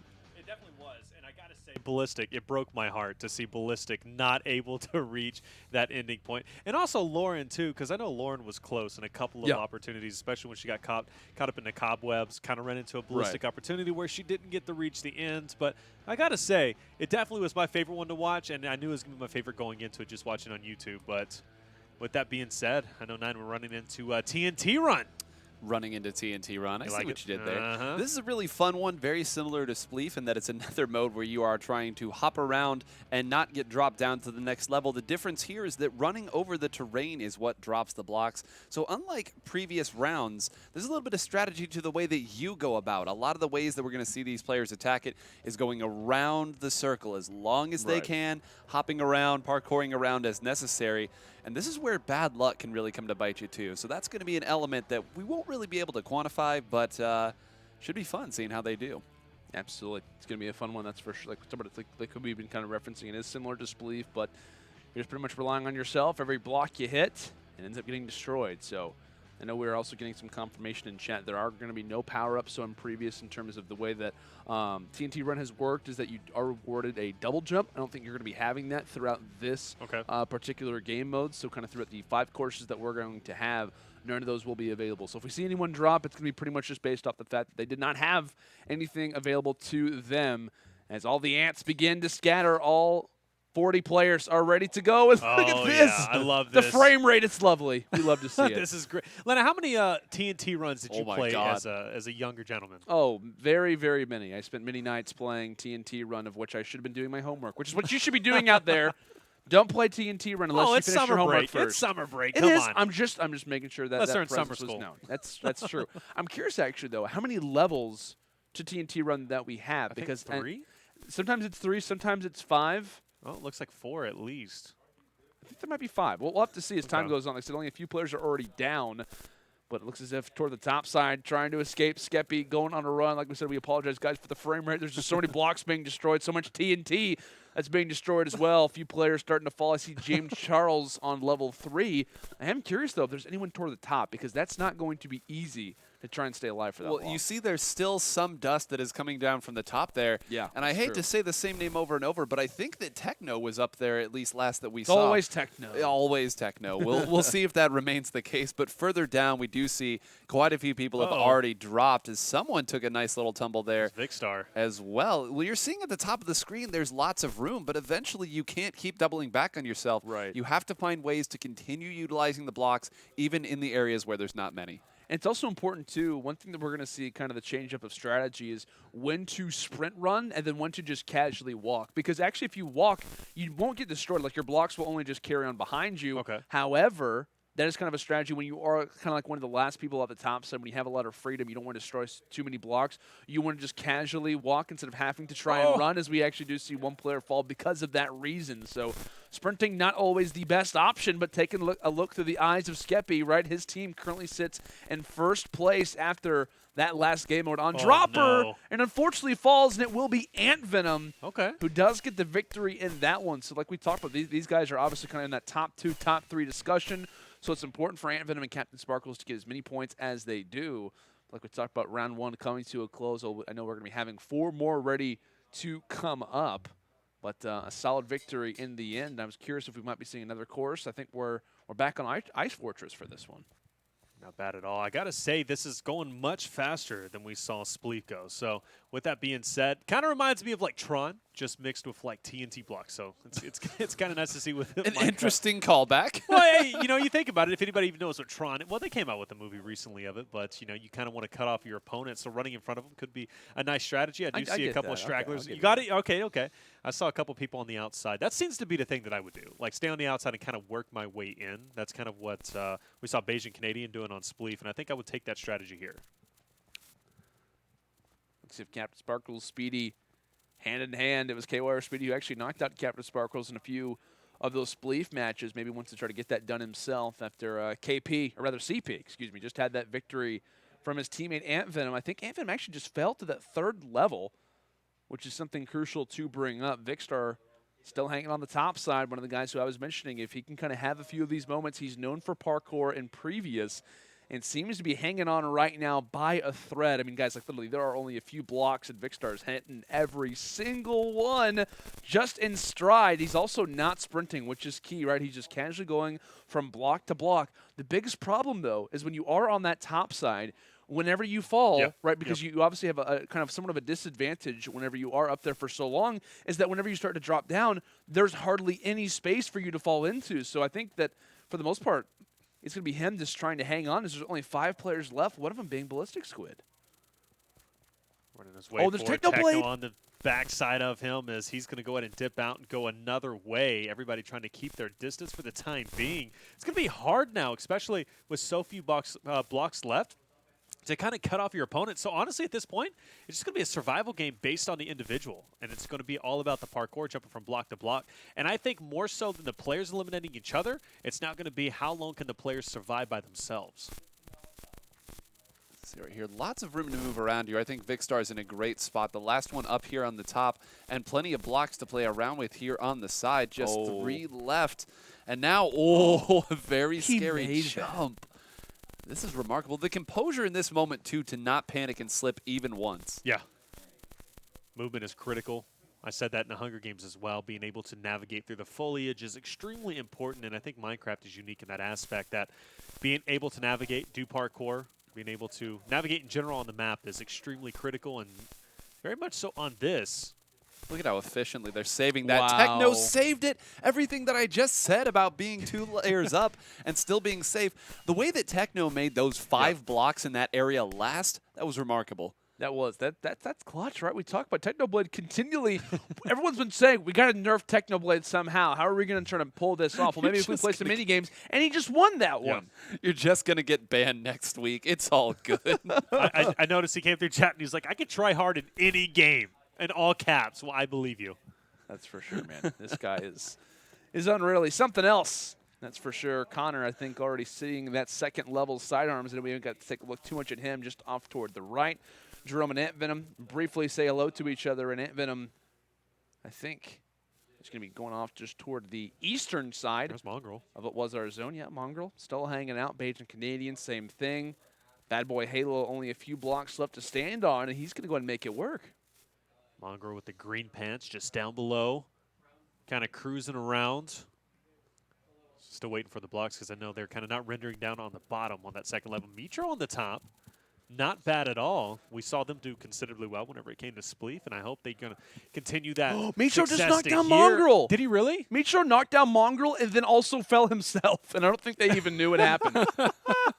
That's like unintentional, where Mitro was like, I hope that Mongrel doesn't yell at me after that. And then he I know. You know, like, okay, it's fine. That dynamic is so funny, especially watching them whenever somebody makes a mistake or whatever, how they yell at each other. I always love watching the Rage compilations. Mongrel's still up. Oh, and see, I love this strategy. Jerome, just walk. You don't have to sprint, because every time you're sprinting, you're allowing for yourself to have the quickest reactions nearly of all time. Whenever you need it, there's no harm in doing it, but still, to no avail. I think someone actually maybe on the backside of Jerome, maybe just landing in front of him is Ant Venom, actually. Also knocked down to one of the lowest perspectives, trying to balance himself, pulling off trapeze art at the moment, and it looks as if Vikkstar, a high placement when it came down to that last game, also just casually goes through the middle. No problem, but as soon as I say that, Vikkstar ends up following, and Techno hangs on yet again. This guy is unbelievable. I will say, though, how many blocks does he have at his disposal? Only a few more, but like as you were constantly mentioning at 9, he's using them all so well. I believe Techno's gotten top 3 in all 3 of these, and that's another victory. Are you kidding me? And you know, there's a skill set here that we have to talk about. The way that Techno was keeping extra blocks up top meant that he didn't have to fall down nearly as early as all these other people. But even when he does fall, he's fine. Yay, big surprise. Donnie Bob. Yay, big surprise. Very much wow. I love that. I'm telling you, Techno, Dolan just chilling. How is that possible? The I block don't should be know. destroyed. But Dolan Dark does Mongrel- not care. Does not care whatsoever. My man. Dolan Dark does not care at all, ladies and 100 gentlemen. IQ, ladies and gentlemen. Oh, no, don't watch you move. Wait, I don't even know what's going on. Dolan Dark is just chilling. He's shaking his head. No, he's looking at like, what do I do? Oh, no. He fell 3 different levels. You know what's so funny is he probably was like texting, not paying attention because there's a new game. Little does he know he's literally not blowing up. He could have just stayed in one spot. And he's like, oh, I got to play. Oh, look at this. Techno, Vikkstar literally hopping on the exact same blocks. And Techno, of course, gets the advantage. And look how much free reign he has. I would say I'm waiting for chat because typically they always chat, but you can't because you're trying to constantly move around. But I can't wait to hear Vikkstar's response to that. Well, I mean, that's the way you play, right? We've said it so much over the course of Minecraft. If someone is dominating the game, you have to dedicate your game to taking them down. Sure. And just again, that quick reflexes, the quick decisions there. Look at this. We're already down to 10 players. I don't think Techno has left the top row yet. Oh, my God, he's still there. He's still there. This guy is nutty. This is insane. It actually is incredible, like how he's able to maneuver on the blocks for that long. Now, I was going to say, he only has a little bit more freedom. You noticed, okay, falls, but he managed to get on the next level. Are you kidding me? I think planning your fall to the second level is just as critical as staying up top, right? Because you have to constantly watch where are you going to be able to land as he's making his way into the middle. And luckily, oh, no, he's going to fall. And He won! Are you kidding me? Mongrel fell He won just by before him. Mongrel fell just before him. Only Techno can come through and be falling and still win the game. What is? He won while falling. Is that his third victory in a row? is. It is. Even falling won't beat him. And I think he was top 3 in game 1, as you He mentioned. Like, was. oh, my goodness. And mind you, you get 1 point for each person you survive against. So we're looking, if he won 3 games in a row, which he did, that's 39 points times 3. That's a massive amount of points. We're talking about numbers that he'd be getting in Hunger Games.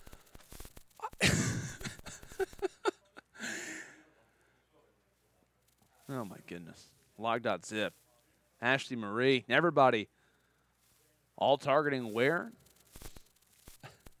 Techno may be, and I don't even know where he is at the moment. I don't see him on the top layer. I will say that does not mean anything for the moment. But still, to no avail. You've got to be super aware of where this guy is at all times. Unfortunately, a few players already beginning to drop. We're down to 37. And Captain Spark, look how crowded this bottom just got. Techno's down early. Oh, wow. Well, it's funny because in chat I saw someone say everybody go for Techno. So I'm wondering. All go for Techno. All go for Techno. I saw it. Yep, I saw it too.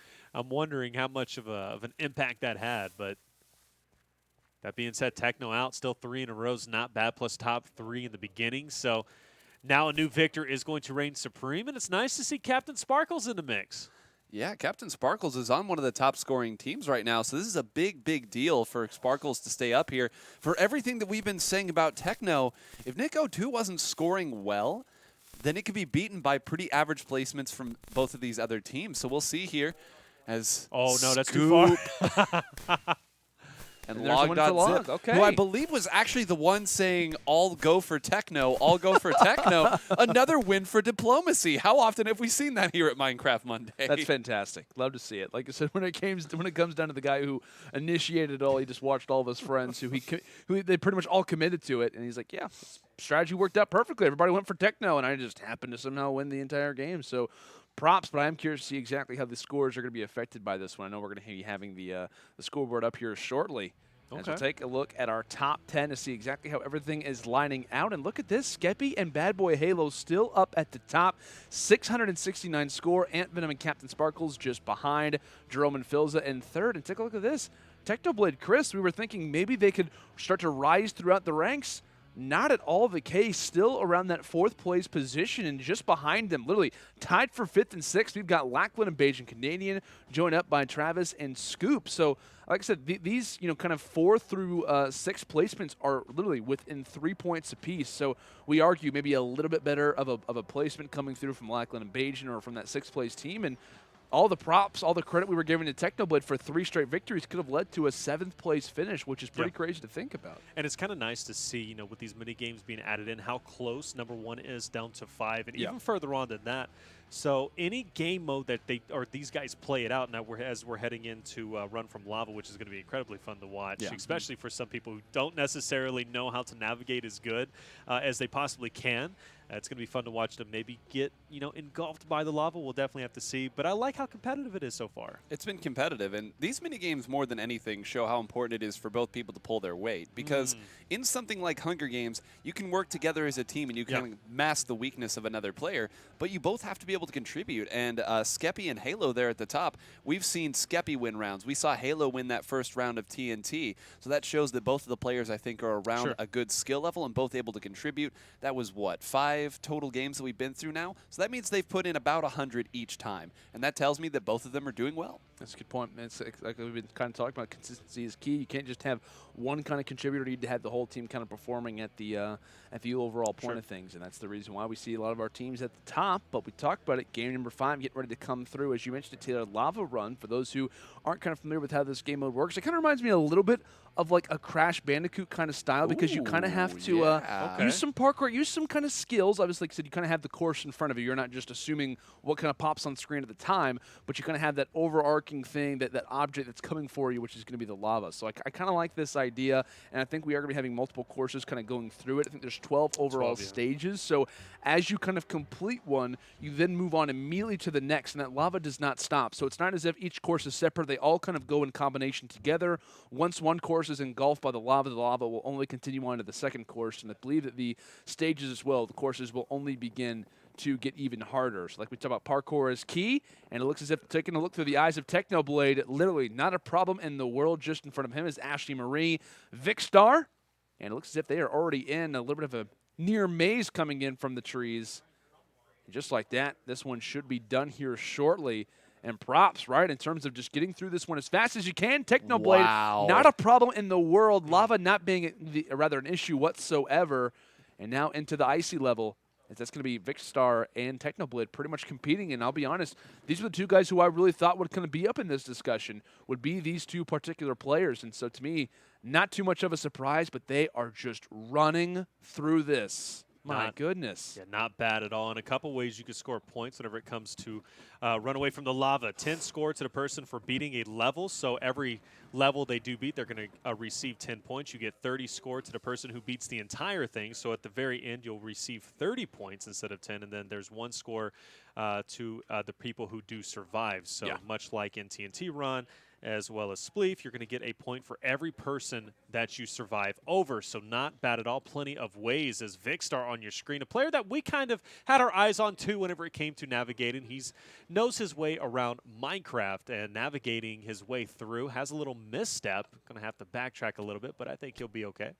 Oh, and Techno already through. Vicstar just on his heels. And I think the only guy who was on that particular desert level was Jerome. So he just entered the stage as Techno was done. He's not making a mistake. Oh, my gosh. Techno finally ends up falling. And that's going to be somewhat of a grace period for Vicstar, who I think narrowly makes it through. Ant Venom, by the way, also just entered into the desert level as well. So there are a few people on his heels. But here comes Sistar. 1, 2, 3, holding it down for himself and James Charles. Oh, not bad. Catching up to Techno, and now about to pass him if he's able to 4 land on a blocks. block, which he did the first one, but not the second. I think you have to catch that one while also sprinting at the same time. Like that block limit gets even farther, so you can't accomplish that one with a regular jump. You kind of have to maximize yourself, and clearly I'm kind of worried for a lot of the average player base in comparison, because if these guys are struggling with it, with lava probably at the time for a lot of our player base to be here, that's not going to be easy, to say the least. No, it's not. And now we see some blinking on and off here as we see it. I love how each time that we saw both of those players go through it, they all got 1 block further each time. And it's because they learned so quick. These guys adapt so fast to what they're going. That time using the ladder as well to get it. I'm starting to see why this is 30 points for the victory, right? Yes. Look at how hard this is. Yeah, it definitely is. And this is kind of where we have Oh, Grande. The Grande. lava right behind. Come on, Gramps! No, he's got to go. I think he has at least one more try. If he can't make it this time, the lava for sure is going to engulf him. And No he pressure. Makes it, and he made it. Not bad, Grande. Not bad. But still a lot of work to be done, right? Oh, You have yeah. to like kind of make your way through this makeshift maze. I think Sky has managed to find Sky, himself yeah. up on the top, so maybe we could give him a few pointers. But to no avail, the only player, I think, for the most part, who is kind of on this iron level as Vikkstar just enters in toward the fray is my Technoblade, goodness. making it look easy, rather, and is now toward the next stage. The quick little boost there with the Jelly, but unable to make it that much farther. Like we talk about, players just on the heels. And there's still, these are how many players are on the first Yes. level. The first level. Yep. Now, I will say, I'd be here too, but after you watch someone like Technoblade accomplish what he did, and then now to here, it is so unfortunate, but that lava is not too far away. One particular place on the map can easily make your life that much more difficult. And despite how good Techno is doing, we've talked about it, right? If your teammate is dragging behind, that can hurt your scoreline overall. So the duo who makes it far, at least, collectively, may not score as many as Techno did, but collectively they will surpass his scoreline. So it's a matter of where is Chris at, right? That is kind of a question you have to be answering yourself. And invisible blocks coming through, Wow, that's and he insane. makes it with ease. And that's not easy, right? I mean, No, you're it's literally not. looking at the blocks on the ground, but you just don't know. I think someone just got engulfed in the lava. Dolan Dark ends up falling, so the first stage is done for. It's now moving on to the next, but that's not stopping Technoblade. I think he's already lapped the lava at least like 8 or 9 times now. My goodness, on the gold stage. And you look at all the names that are off to the right, that is how far away everyone is in comparison. The only guy who is next to him right now is Vikkstar. Everybody else is just trying to survive the lava.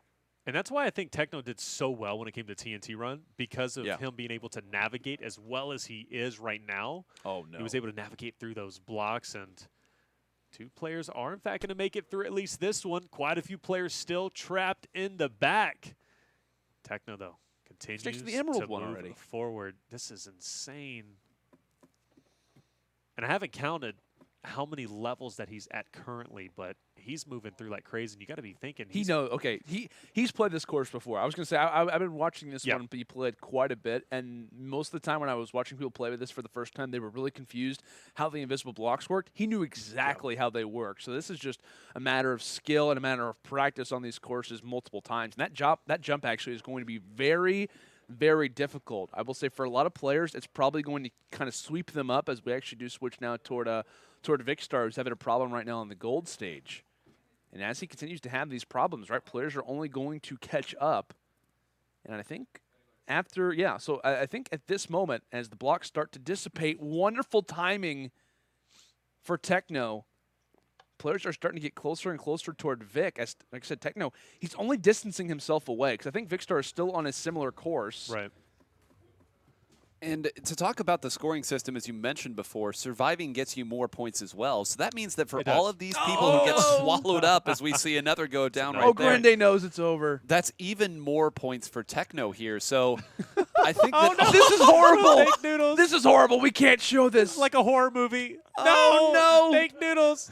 Oh, they're About trying be to a shift. boiled noodle. They're trying to shift for as long as they can. Oh. Oh, they're done for. You know, it's funny because Production, you're evil. You really are. Fake Noodles could have scored a point there potentially, depending, but he actually was the first one to get swallowed by the lava. You hate to see it. You hate to see it. Lava currently in the desert level, so everyone who is at that area is going to be now in trouble. The clock is there. Do we even know if anybody is in the Emerald level yet? I see Bajan there Vikkstar on was Diamond. close. Vikkstar was close. Okay. I think he was on gold, and I think Emerald was after that. So, and I think Vikkstar still may be on gold, which is all right. What? Momentum's a thing. Construction level. What? This is Like, he doesn't pause. He has 3 levels left. On top of that, he has everything memorized because he doesn't pause to observe as the lava. Who is it? It's Nick. Run, Nick. Run. Nick, this is the end of Nick. Oh, no. Rest in peace. Is there anyone he could try to out-survive? No, there's No, not. there's nobody. Look at those Look eyes. at him looking at it. He knows. He goes to the corner. Nick. This is so horrible. It really is. Thank you, production, for not allowing us and Technoblade's immediately on another level. Okay, every time we look at Technoblade, it's just, oh, look at this one. This is a new level that we're not experiencing yet. On the nether one, for now, as it looks as if the lava has entered the mess stage, so that should definitely start to impact things over time. And looks as if Vicstar is still on this same position. And Ant Venom, I think a few other people have started to greet him on this one as well. So yeah, Donnie actually passed him there. Currently on the Oh, Jack! No, Jack again stuck. Shift, stay alive. And it's a pig, and it's about to be bacon. And there you go. Unfortunately. Oh my goodness. Well, Techno doesn't have to worry about the lava for quite some time. Oh, that jump is actually so difficult from Technoblade. It's also Soul Sand, excuse me, that actually does make your overall progress slower.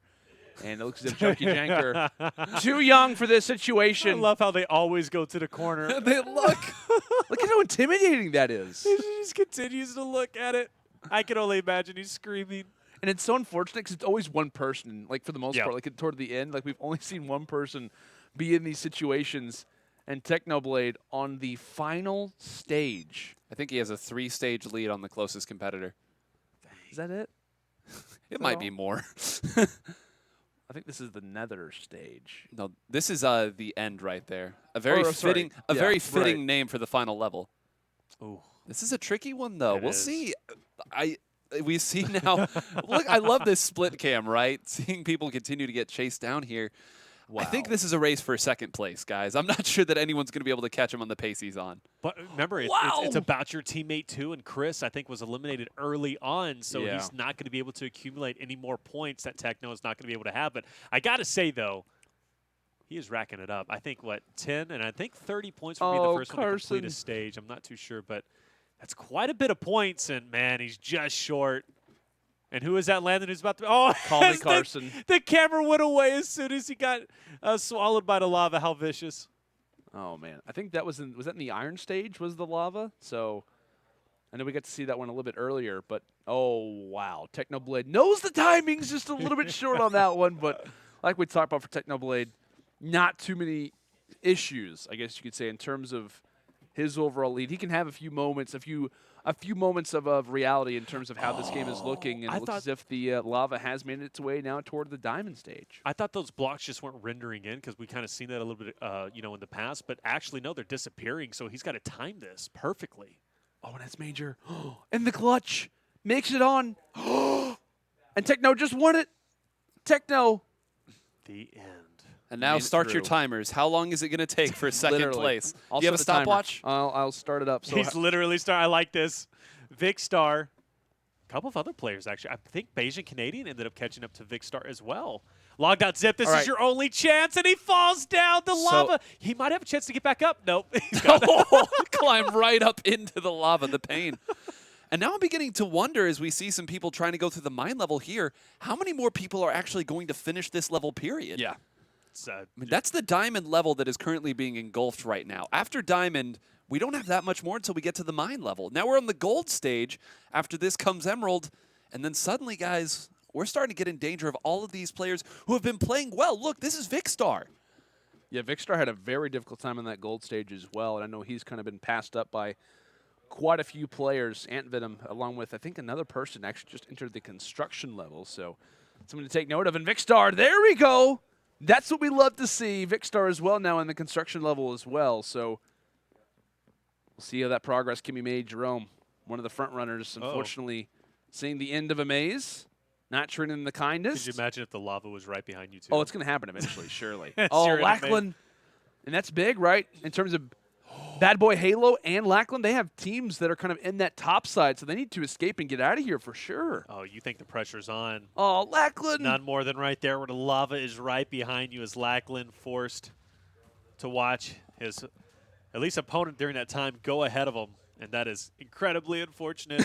Look, he doesn't even want to look at the lava. He's just looking away from it. He knows what's about to happen. Ant Venom, your man Landon, still in it, still doing well. But that lava is starting to pursue. Oh, man. As it's now in the emerald stage, and that's getting pretty deep, so the pressure's on. It is only 12 players left right here.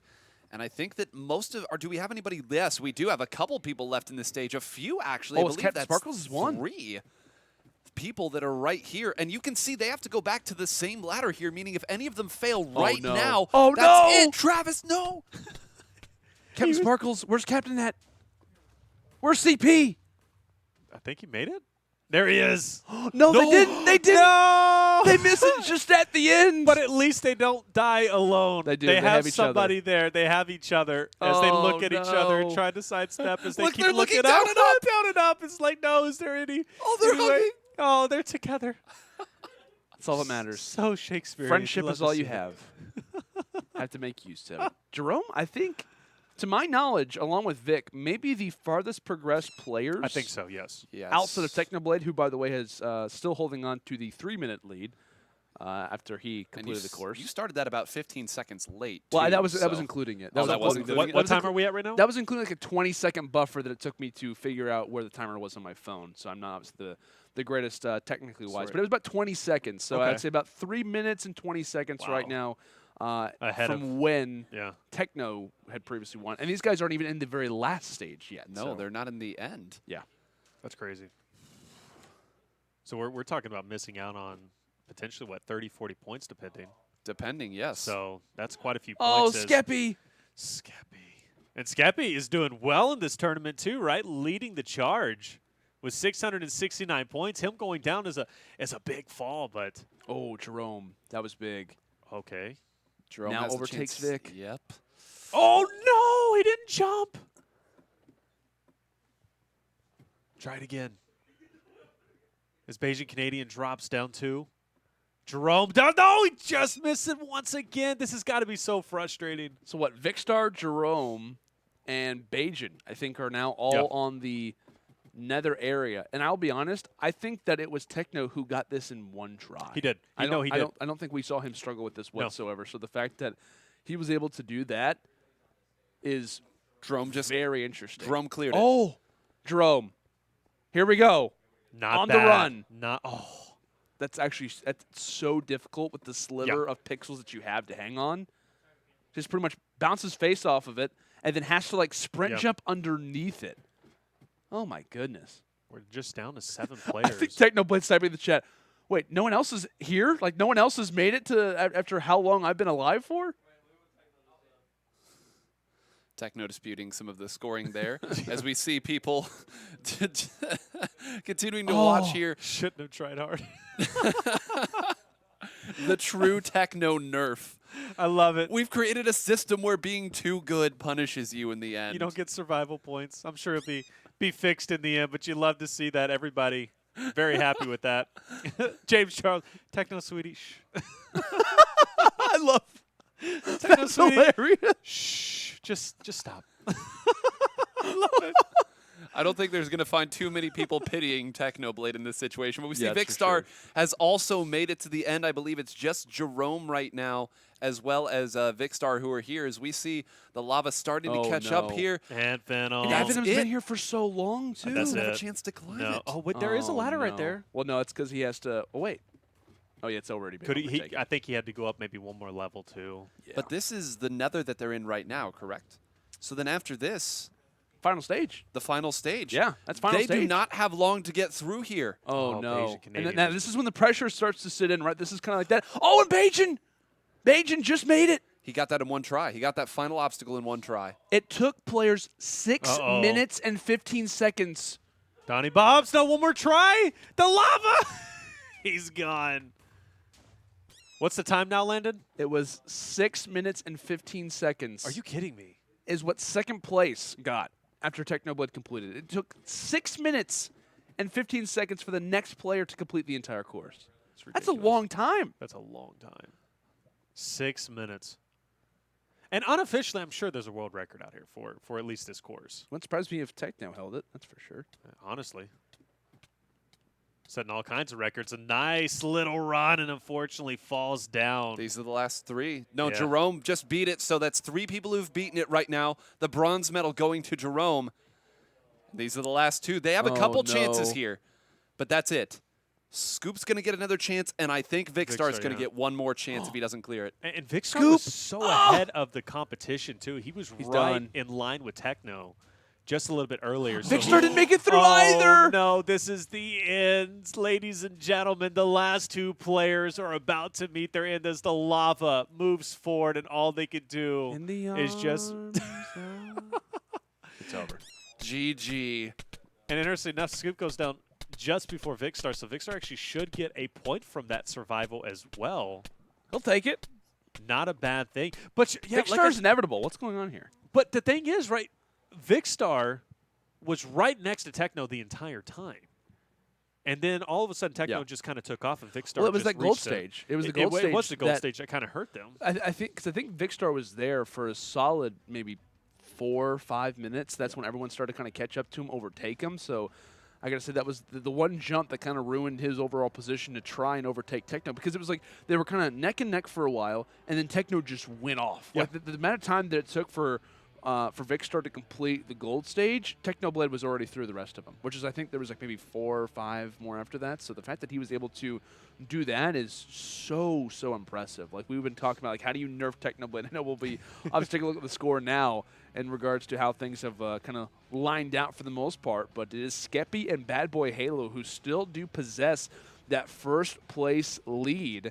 And just in second, though, we do have Ant Venom and Captain Sparkles at 830. Just behind them, Jerome and Filza with 789. 1 point behind Jerome happens to be his good old buddy Bajan Canadian and Lackland at 788. Just behind that, we've got Travis and Scoop. And then there we have Chris and Technoblade, 698 overall score. Techno probably a little bit frustrated in comparison to the way that he just completed that. Unreal stuff. And I think it's more just kind of about personal highlights rather than placements after that heck of a run. Yeah, because I don't think Chris made it very far at all. From what I saw. I don't remember. I don't even remember him dropping, which may be the fact that he died in the first course. That's what I was wondering. Did we have any victims in the first course? And obviously we didn't get to see that much because it was kind of the Techno POV pretty much the entire time. But for the most part, I know a lot of people struggled to make it past at least the first couple of levels. So you can only imagine that was probably where they met, or a lot of players met their end. It is, and all those points going to the people who had both of their teams up. You have to think, each one of those people who went down in the early stages, that means that's 2 points now instead of just 1 point. So if Techno was accumulating all these points by himself, that's one way to nerf him, cut his point total in half. That is a true statement. I would say he's going back to his kind of homeland, right, in terms of PvP. We're actually entering into our Battle Arena for game number 6, which should be a pretty interesting one. I know you get pretty much a certain amount of time to get resources and weapons, and then once the time runs out, the PvP is going to be on in terms of how to break down the scoring system for Battle Arena. You pretty much get, I believe, 10 points per elimination. For surviving, you get 2 points. Teams that place third earn 6. Teams that earn second place get 10, and the team that overall wins the entire thing earns 30 overall score, which is definitely something to kind of keep of note. And like we talked about, I'm curious to see where Technoblade may be. I know he's hungry for the points, and this is his opportunity. This is his chance to kind of carry the torch a little bit for him and Chris in terms of how they try to survive everybody else, where they kind of place at the end. But this is going to be fun, right? It's all about hunting for resources. How well can you kind of get your kit set up, and then the fights start to engage. I'm really excited to see how this one lines out. It's going to be an interesting one. You know, taking a little bit slower than the Hunger Games we're used to seeing. But with that being said, you know, like you said, right, Chris, even if he doesn't perform as well, it's going to be a collective combination between the two. So if Techno comes through and goes big, as he does, you know, especially after the first Hunger Games match that we get to see, you know, if he does well, he's going to be able to carry Chris, and those points are going to accumulate. And do I think he'll be able to take over first? I don't, but it's definitely going to move him up the ranks. Right, and with just a few more events left, every point counts at this time, especially if you're shooting for first. That's about a 200-point gap that's separating Techno and Chris from first place right now. But there are a lot of teams that are right in that top 5, and I think it's wild to say this. I think we're going to get to talk about a top 5 or a top 3 without Techno. Perhaps. I don't believe it. It'd be scary. It's that's for sure. And here we go. The game has started. Prepare for PvP. Like we said, PvP not engaged as of yet. However, you do get some time, and it looks as if our timer will be 7 minutes and 15 seconds. So our players are going to have some time. And the one important thing that you have to keep of note, the enchanting table sits in the very center. So very similar to Hunger Games in the factor of how you kind of play things out. You want to try to be aware of that enchantment table. And it looks as if the starting kits do include 64 stakes. You also do get some stone tools, which is also going to be very crucial. So kind of a more sped up version of this game mode, which is going to be nice. And it looks as if maybe off in the distance there may be some points of interest. So So with that being said, it's not bad, right? Getting started off right with those stone swords, kind of like stone weapons, if you will. It's going to be pretty critical, not only for farming, but also if you decide to enchant them if you can't find any diamonds to kind of upgrade your gear. So that's pretty important to say the least. But I will say it's now going to be a mad dash to try and grab as many materials and resources as you can possibly get. And I'm kind of curious to know the strategy when it comes to each individual team. We know when we watch Hunger Games, it's all about breaking off early, trying to get your weapons, and then going straight into attacking. But oh, there's actually guaranteed chests down here. Yeah, I was going to say, it's a big moment to get some interesting loot. Players looking down. TNT, that's crucial. I was getting ready to call out. This is actually a trap in Minecraft if you're not careful with the sand temples. What? And that's crucial, right, if you can have right that. And it looks as if, I'm not actually sure who grabbed that, right? You have like Junkie Janker, Carson, everyone's down there. And Lackland's just making a mess. Making a mess throughout the farms. What I love about this mode in particular, like you said, it's a matter of going around trying to get as many good resources as you can. But there's still the map knowledge element that you talked about where you have to be good. And we're seeing the ultimate in terms of hiding down here as far as they can go. And this is an element that isn't in Hunger Games, right? Of course, you can't do anything remotely close to this in Hunger Games. But there are lots of things that could be dangerous down here. Taylor, I know you're reacting right now. What are you seeing? Well, I've always been told, especially in YouTube videos, to never dig straight down. Absolutely not. And that's exactly what they're doing. I did see lava off at a distance, so you can only go so far down before you start really testing your luck. That's for sure, and I'm curious where Carson has his mindset for. And he actually is going to find some iron ores. This is going to be nice for him. Yeah, in terms of the it does pay off, but he might actually be entering in toward a temple soon. I know he's probably on the hunt for diamonds because that's really the overall key of this game is to have much better loot than your opponents. I hope he has some wood because once you get down there, you have no crafting table to try to utilize that ore. It's not going to be the greatest spot. That's for, rather without question, as Technoblade roaming throughout the map also happens to find a random cave. Is there any iron in here? You'd like to imagine there may be. And I know a few players are even asking, I'm sure a few guys in the chat as well, is there a border? There actually is. I'm not sure what the block limit is, but there is only a certain limit for how far you can move throughout the game. Like we talked about, blocks are enabled. You can obviously hit everything in sight, so you do have a very wide range to look for items, to look for overall loot. So that's going to be nice for our players, but it looks as if Chandler. Penguin, just hanging out in the cave. Don't normally see that too often, but regardless, though, everyone's roaming. Everyone has their own separate strategies for how this game mode works out. That's pretty interesting. A lot of players breaking off from the center, which obviously that's where the circle's going to collapse down on. I hope I know where the center is. And you definitely have to start thinking about that, right? Because the further you go away, when that zone starts to move in, you might catch yourself running from the zone constantly, and you won't have an opportunity to get an engagement. And by the time you reach the middle, players are already going to be kitted up. They're going to be there all fully healed. Meanwhile, you're going to be hugely damaged by the storm, as the zone will be moving in. So something to definitely think about, especially in the next 3 or so minutes. Some lava's going to be down. Thought I saw a furnace over to the right. Love it, blocking it up so that there's no danger there. Oh, okay, there you go. There's the iron ore. So that's why they were messing with that. I was curious. And I think that finding iron ore really is maybe not the most important thing at this part of the game, but we're so used to seeing people fully kitted out in iron. Sure. It takes a lot of ingots to do that in traditional Minecraft. So it's that much more important that as you're moving about, you are able to locate those to, if not at least get a weapon, maybe get a little armor on top of that. And again, 7 minutes goes by really quickly when you are scrambling for the good stuff. Let's see right here, heading back into the dark area. Even the darkness, you can't even deal with this unless you have coal, but you don't want to waste time going for coal either.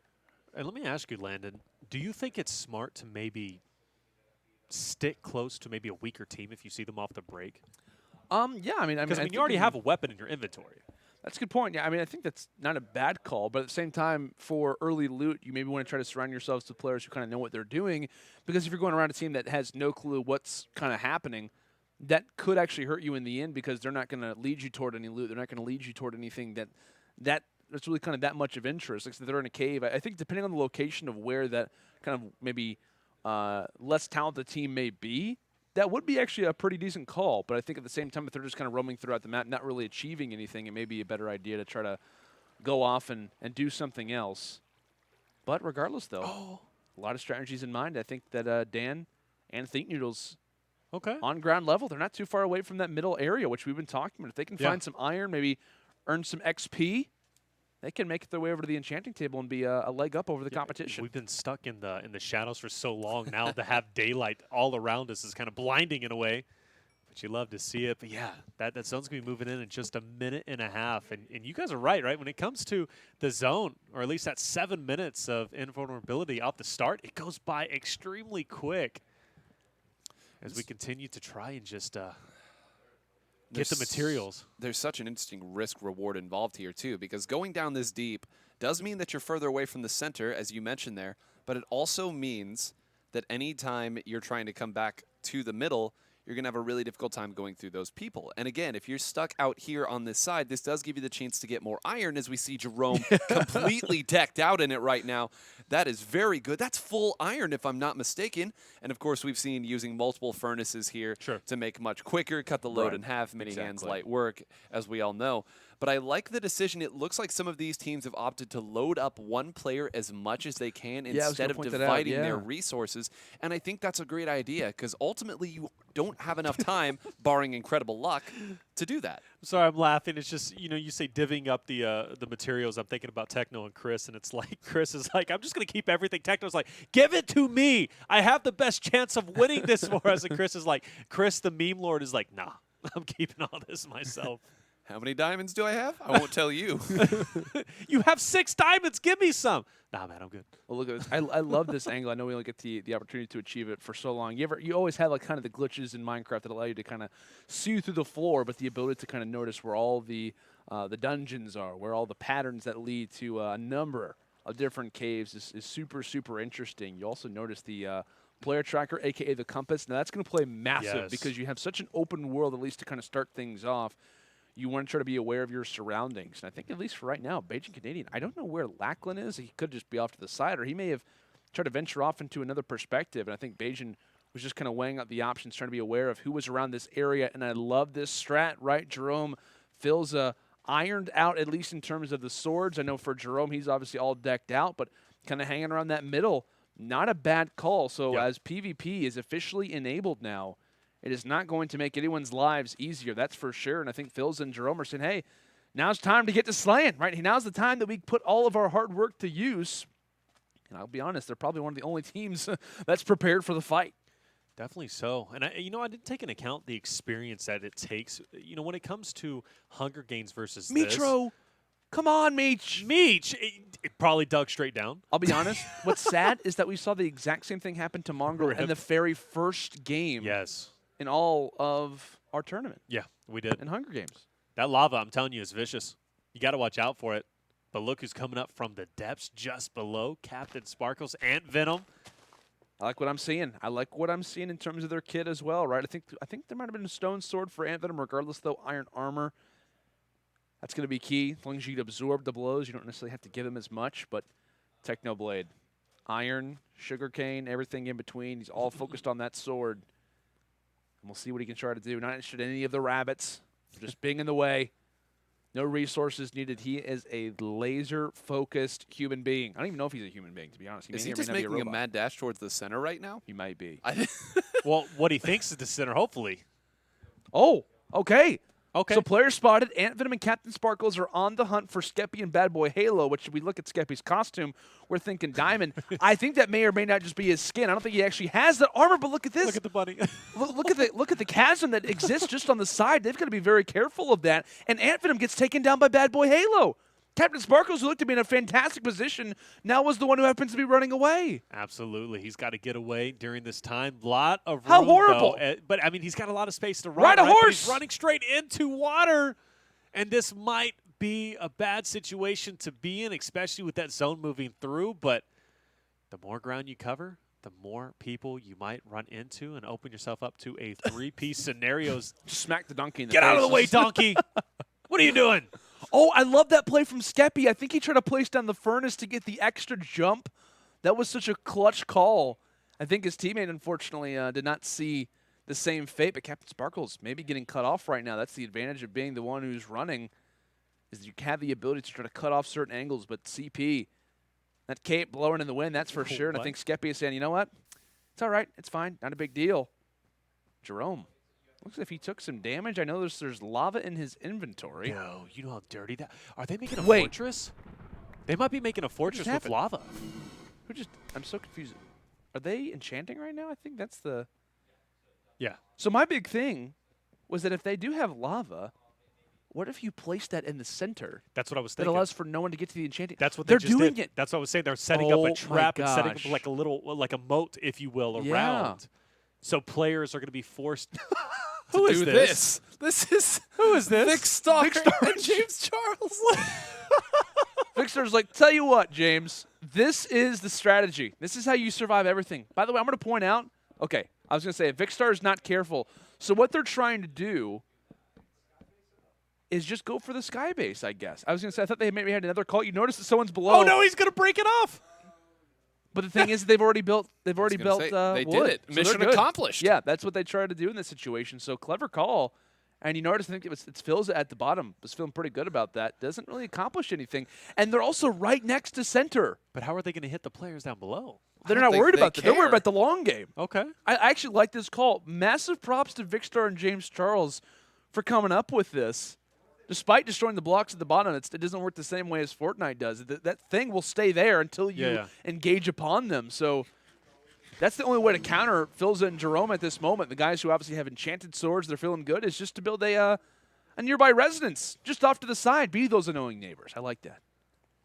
That's the way that you counter a fortress. You have a fortress with lava. We have a floating sky machine. We have a taller fortress. I guess the only way to counter it is just to build up and try and overtake them. Here comes the zone. Scoop actually has both enemies, at least for a short time, in the midst of flames. Log.zip trying to cut him off, and this may be his chance in the flames yet again. Log has to be careful, and he's starting to be engaged upon, and Scoop, just at the perfect time, knows when to challenge, and now Ballistic Squid, unfortunately, I'm not sure if he has any excess items. He's just got that sword, but no, tries to toss out something. Flames doing oh so much damage, and Ballistic Squid did take a little bit of HP loss from the earlier Flint and Steel that was dropped, and now Scoop is on the run. He says 1v2. Nice try. I've got you all by myself.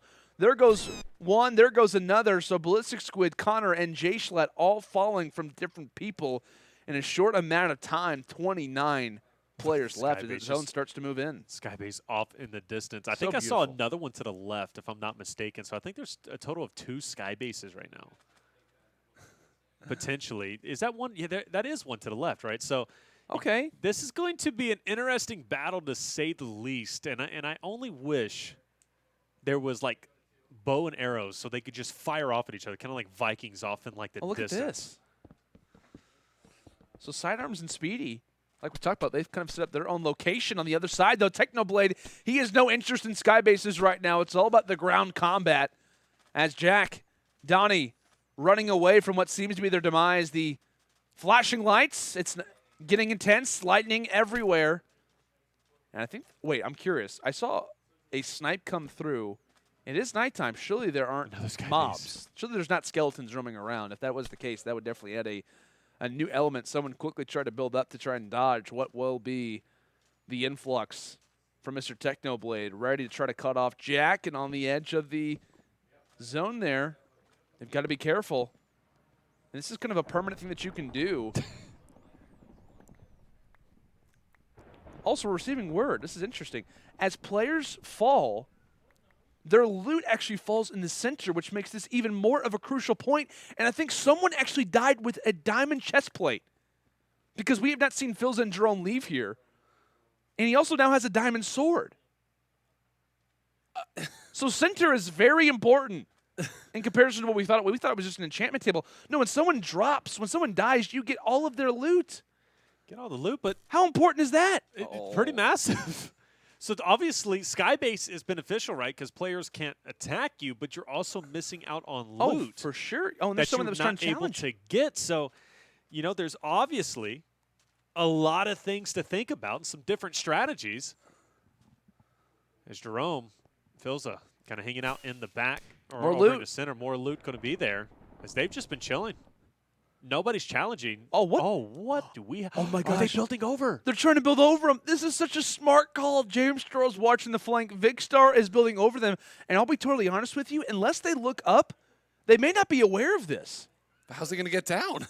Just jump into the water? Everyone's there waiting. Just waterfall down like you do in Fortnite. You know? I mean, you could slowly block. Yeah. So This is going to be interesting. Oh, my gosh. Techno just took down Donnie. So this is interesting because you could just technically build over the middle and just stay dead center and have a little standoff. I love this call. This is ultimate creativity coming through from Vic and James Charles.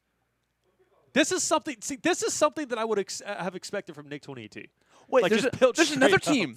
Another team is also doing the exact same Right, thing off to the and left. Remember, that was the stone base that we were seeing. And now Speedy they're and building back over sidearms. too. So, I think they may be copying, but oh, and I do another the same person's going to thing. be building up as well in the back. Oh, this person says high ground. That's cute. I'm literally going to go to the very top of the map.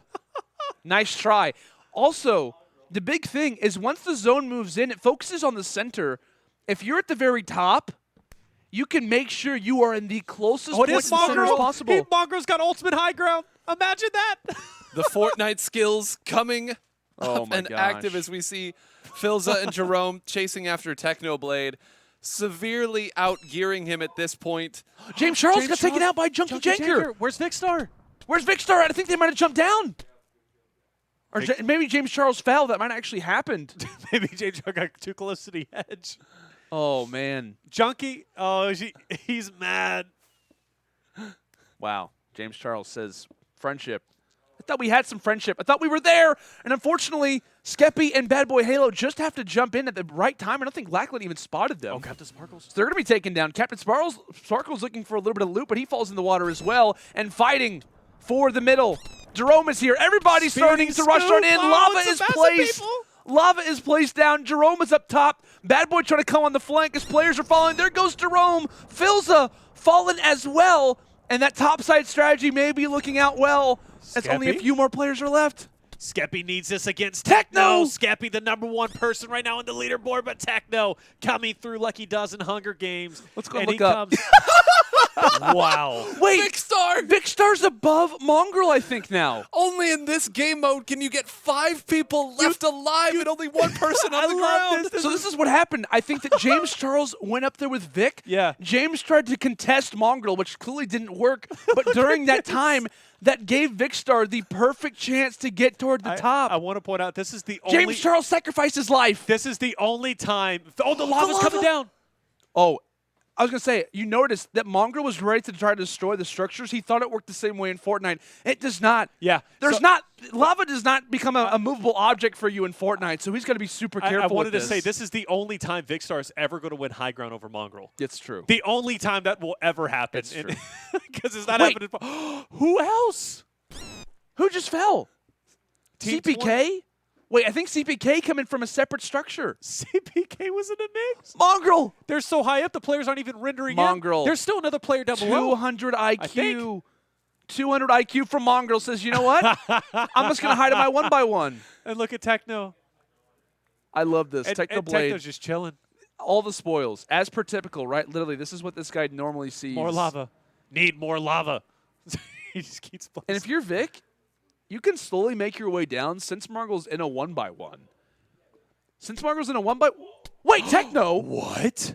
What did he just do? What did Techno just do? Did he ender pearl up? Techno, you savage. You did not just do that, Techno. Be careful. Try to climb on the Techno is vines. an animal. Climbing on the vines. Vicstar's not super aware of it. He's fighting with a block. Techno, you can't beat a diamond sword with a block. What are Wait, you doing? did he have an ender pearl or something? I'm so confused. I think he ender pearled up. Surely no one has an ender pearl at this point. In all honesty, look at all that loot. This is what it has come to, ladies and gentlemen. Mongrel. Wait, there's another person alive. Who's the other person besides Mongrel and Techno? Is someone hiding in the lava? Is someone even higher than Mongrel and Vicstar was? Okay, look no. up to the sky. It's like, is there Shout out anybody up there? Spectator, totally agree. Nick 2018! He actually did it. Here's Nick! Nick is Perfect alive. time to engage. He thought he caught off Techno on the flank. No! Techno claims another I victim. am so proud of Nick for surviving as long as he did. The Hunger Games hide and seek champion, Mongrel. I think He Mongrel. said, dude, I was crafting. Look, he's Where he at? He's like, can I edit out of this? Can I see down below? I need a pyramid so I can edit and see what's down there. And I can't see anything. What is this? What's this game?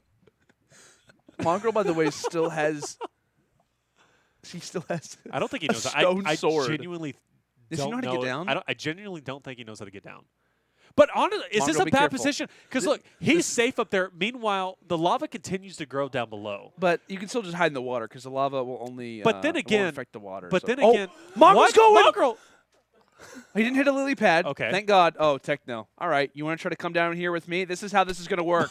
All right. This is how this is going to happen. It meant to happen. And Technoblade, to nobody's surprise, wins this game, comes out of nowhere, takes control over middle, and here comes the lava. Perfectly. And mind you, that's Techno weakness. That's what. that is the only That's time. what Chris is calling himself now, by the way. Look at it. This play was what made it for me. Techno coming up like that was just amazing, and then jumping down and coming for the victory. The block in hand, wasn't able to take over the wind, and I just want to capitalize as well. This is the only time Techno is ever going to be able to get a victory royale over Mongrel himself too. So 2 things happened in this. Mongrel lost high ground, and he also lost the final fight for the victory royale. Minecraft is a beautiful thing. It does, man. That was by far my favorite game mode that we've had up to this point. I wasn't really sure how that game mode was going to treat us, just because we talked about parkour, battle arena, kind of similar to Hunger Games for the most part. But no, this was fantastic. I actually really enjoyed watching this. Let's go and take a look at our scorecard. We've got Skeppy and Bad Boy Halo still sitting at the top at 956 overall score, but there it is. Technoblade and Techno Weakness. They go from 6th or 7th place now to 2nd. This is unbelievable here, 9. They scored an outrageous amount of points there. I thought it was out of reach. They were down 200 points, now down just 100. And remember, one of the rounds that we have left is still Hunger Games. I know. I can't believe it. Techno is still within striking distance this late. This is unbelievable. Like we said, guys, we've only got a few more game modes to go. We've got Parkour Race, Bingo, and then some Hunger Games. Let's see who can rise to the occasion, who will be at the top as we come back right after this quick commercial break.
and closing doors. Been here before, not again. We cannot hide our nasty scars. Too many sorries. What would happen now if you stay? You won't know if you walk away. Only heaven will play our song now before you go. Can you tell me where the hope has gone? Can you tell me where the love went wrong? Do you remember what it sounds like? We can turn the love back on. We can turn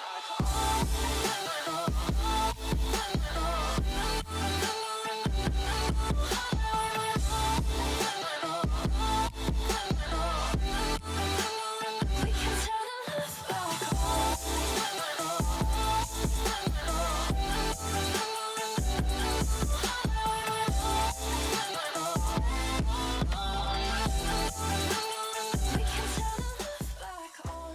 Powers out. Welcome back, ladies and gentlemen, to Minecraft Monday, week number 3. We are, 6 games in, getting ready to hop into match number 7, our parkour race. And, of course, it's myself, Lando Sanders, live here from the UMG studio alongside Reflections and 9-Hole Grains. Guys, we just watched a masterful PvP performance. We were trying to put together the numbers. We pulled out our calculators, and we're trying to average up how many points that Technoblade just accomplished, because now he's in that conversation. After being in that 6th, 7th, 8th place range, he's now up in the main mix and contesting for another Minecraft Monday championship. It would be his 3rd in a row if he can keep up this pace, and if he can kind of hold on, right? If he can hold on for the parkour race, hold on for bingo, and then obviously hop into the Hunger Games, which we know is his kind of main area of choice. He could be in a great spot, but here we go. We're in the parkour, and like we said, guys, this is going to get interesting. This goes up a very high amount. So obviously, there's going to be checkpoints that you can reach, right? There's 9 checkpoints, and it's pretty much based off the first 5 that do end up winning it out. And each checkpoint, you get 10 points, I do believe? I believe that is correct, yeah. So let me go and pull up the point system. So pretty much every checkpoint, you earn 10 points. The first 5 people to beat the course will earn 30 points. So that's definitely something to kind of keep in mind as we just watch the overall fray, everybody running through, and it's only going to get more and more difficult. We take a look at those guys who are kind of on the 3rd layer. How many players? They just continue. It's like you call them earlier on during the TNT run and everything, like ants. Yeah, it really is. It does feel that way. I believe Log.Zip currently in the lead. That's the only name I've seen past checkpoint number 5. So that's a big thing to notice right down there. Now Log.Zip past number 6 as well. So keep an eye on that. That is going to be the person to watch here, because remember, only the first 5 people to complete this get the big points. So if it is not somebody from one of our top teams that gets there in the top 5, that means that there's a lot of points currently on the table. They're not going to get it. And we're going to see right now there's a big jump right there. Ooh. Log.Zip past number 7 as well. So currently the person to beat, I believe Bajan Canadian is next in line. Ant Venom not far behind at checkpoint 5 either. It fell off. They were paying attention. I think what happened, since they body block each other, they couldn't see what was in front of them. Sure. Maybe they're catching a little bit too much momentum off the side. There may be like an ice block, maybe like they're just. Oh, I see. Okay, so the way that this is working, the reason why they're having so many issues is since there's like a block in between. If you sprint, you immediately kind of annul the middle block portion, which there's nothing there. Major, what a stop! All these guys who are stopping on a dime is super impressive, because if you stop at the wrong time, right, you have the block that's going to end that middle interval that really ruins things. And so the fact that they were able to stop on command, literally with a block of notice, is incredible stuff. But now it's time for the long jumps. You got to be thinking about how nervous you got to be with players all the way behind you, always behind you, in front of you as well. Oof, goodness. The panic you must have to continue to go forward must be insane. Bajan beat it. You see GG right there. Bajan Canadian got past it. Log.Zip past checkpoint 8. There's just one more spot to get to, and just narrowly missing it right there. You see a couple other people hot on the heels. Remember, it is the first 5 that score, and Log.Zip falling off as well. Who are these people right here? That was Ant Venom that's fall. Log.Zip going to try it again. So Techno not around. This is a big opportunity for him to get some points back here, because I don't believe that Skeppy is up there either, the team in front of them. This could be a big turning point right here. It's a huge there moment. we see Techno. They keep dropping, man. They keep falling. There goes Log.Zip. Did he make it? I think he does. Yes, has yep. beaten the Parkour, so second place going the way of Log after Beijing Canadian, first man to follow suit. And I think this is, Ant Venom doing all he can to try and hold on to this third place position. Like we talked about, it's crucial to earn all of these points and just keeps having an issue on, what is it, the third, fourth block just ahead. So you you got to can't be careful. It looks like you can't just keep sprinting. Like you have to pause maybe? You can't use the momentum to go forward? I'd imagine with the amount of blocks that you have to cover, I think you have to keep sprinting. I don't think that you can slow down, which is the issue that he's having, is just the knowledge of when to jump, because obviously if you jump in the center of the block, it ruins your momentum. You have to pretty much get to the very edge. Sure. And there is that big problem that obviously does occur whenever you don't catch that momentum, and you're going to be short pretty much every single time. But players really struggling on this curve because you have to pretty much so what they're running into is whenever you stop right here, you then have to start sprinting again, which is almost impossible to do. And so you see Sky the Kid looking for that chance, and he immediately falls off. So around that corner, you have to kind of keep your forward momentum as players still struggling. I know we have Ant Venom here, and I think we have Sistar123, a.k.a. Vic, also in the mix now. A few players starting to reach that next checkpoint. And Jerome calling out, hey, guys, top doesn't work here. It's not going to work in this particular point. And there's Technoblade. He also passes checkpoint 5, so I know there's a few people in checkpoint 6. I think he's only just a few steps away from maybe being there, and there goes Ant Venom, as he's now going to be the third person to finish. And now with only 2 major spots left, it's going to be key. Oh, Vicstar so close. I'm not going to lie. This looks incredibly fun. Like, this is something I could just get lost on for hours, because that's how long it would take me to get all the way to the top. Oh. But honestly, this is incredibly fun. All the game modes we've seen today, I got to say, are incredibly awesome to watch. Techno has passed checkpoint 8. Techno's now here, I believe, with Vicstar. And so Techno, I think that there's Donnie and a few others who are around this perspective with Vic now. And as you were mentioning it earlier, Nine, if we can see him have a solid placement, be in this top 5, that would be massive. That'd be a for placement. It would be a 30-point swing and then some right there. Yeah. And we see everybody. What the finishers are going to come from this group, right? They have tried this so often, and it looks like Techno's close and got to the last one, but wasn't able to get it. But every time they get far, they learn a little bit more too. As we see another one almost get there. This view is killing me right now. Techno narrowly missing again. Literally, those 2 blocks next to each other are so difficult to reach. Here comes the 4-point jump and gets it through. Massive props to Super Travs, who manages to get it. And now we only have 1 more spot left. Who's it going to be? Who can make it through? There's Technoblade. No, can't make it happen. I forget who else maybe around this situation, maybe around the area. Is Log.Zip? I thought he already made it through. Maybe Log.Zip did make it, I thought. Maybe it's just a name that looks similar. So we got Carson. We've got Vicstar, Jerome. Call me Carson. Yeah, okay. So a lot of people are here now. My goodness. Most people have worked their way through at this point. And there's Techno! He did it! Wow. Oh, my gosh. We thought he was down and out. No, sir. Oh, the very end, he gets it. And correct me if I'm wrong, all of these score the same. Yes, right? they all score the same. First is the same as 5th there. Exactly. Yep. The only it's a matter of safety, right? Just to know that you're in before everyone else is. I was watching this, and the only thing I can think about was you casting over at E3 for Mario Maker and having to be so precise with your movements and how the players are moving. Craziness. It is. Especially there where you don't have a ton of control. Like, it's just a matter of the timing of it, right? Sure. You don't have a lot of nuances left or right at that point. It's just timing that one jump, making sure you conserve your momentum.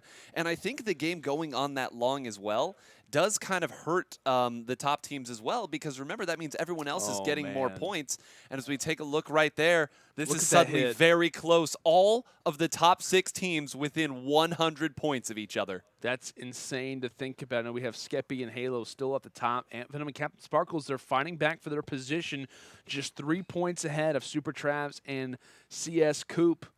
And then also with that, we've got Techno Weakness joined alongside Technoblade. I mean, that really kind of is the factor, right? The fact that he wasn't able to really kind of contribute in that last game mode is the reason why we see them with a 984 score, going from what they were in 3rd or 2nd place, around that position regardless. They do move down a little bit, so that's going to kind of fill up the back of their minds, 5th through 6th. We talk about Beige Canadian, Philza, Jerome, Lackland, all up in that area. But as you mentioned, this game is so close right now in terms of kind of like I said, the top 6 all within around 100 points pretty much. And as we head into bingo, I'm excited for this because this is all kind of around game knowledge. How do you earn certain items? How do you kind of fill out your bingo sheet, if you will? And based off the amount of hours that a lot of these guys have had, maybe if they've taken a little bit of a break from Minecraft, that also could play somewhat of a factor. PvP, to my knowledge, isn't allowed. We'll see whether or not Technoblade wants to try to slay out the entire map. I'm sure he'll probably pull out a few of those fists from time to time. But to my knowledge, it's just about in-game knowledge and how you kind of know how to accomplish certain things, what your bingo card looks like. And I'll be honest, a lot of the OGs who have continually played this game, Jerome, Beige and Canadian, a few others, Log.Zip, etc., the guys who are playing this game, grinding it out, they may have the advantage here. Technoblade included in that. No, absolutely. I think playing this game, being as familiar as possible, is going to be a huge advantage, obviously, to fill out your scorecard as quickly as possible. But what I did want to bring up, this is going to be a critical game for Techno as well as Chris. If Techno and Chris manage to keep this within just, 50 to 100 points, going into Hunger Games for the final game, they could seriously take this, but it's going to be dependent on this bingo. But I do love that we're moving into this. You mentioned it before. I'm glad you did. Kind of that speedrunning-esque kind of style. I know I love watching Zelda Ocarina of Time whenever they're doing the bingo that's sheet. the classic one. That is the the classic. classic one. And you wouldn't think that you could do it in a game like Ocarina of Time, but you have to remember, people these days do not play that game the way that it was originally designed to run. Not at all. You can beat the game in like 5 minutes. Lots of ways to glitch out of it here. This time it's going to be probably a little bit more legitimate, but this is where a little bit of luck comes into play too, right? Sometimes digging around, you might find exactly what you need, and it's all about deciding very quickly which way you're going to go, which of the diagonals, the vertical, the horizontal, however you're going to try to do it. I hope most of our viewing audience knows what bingo is.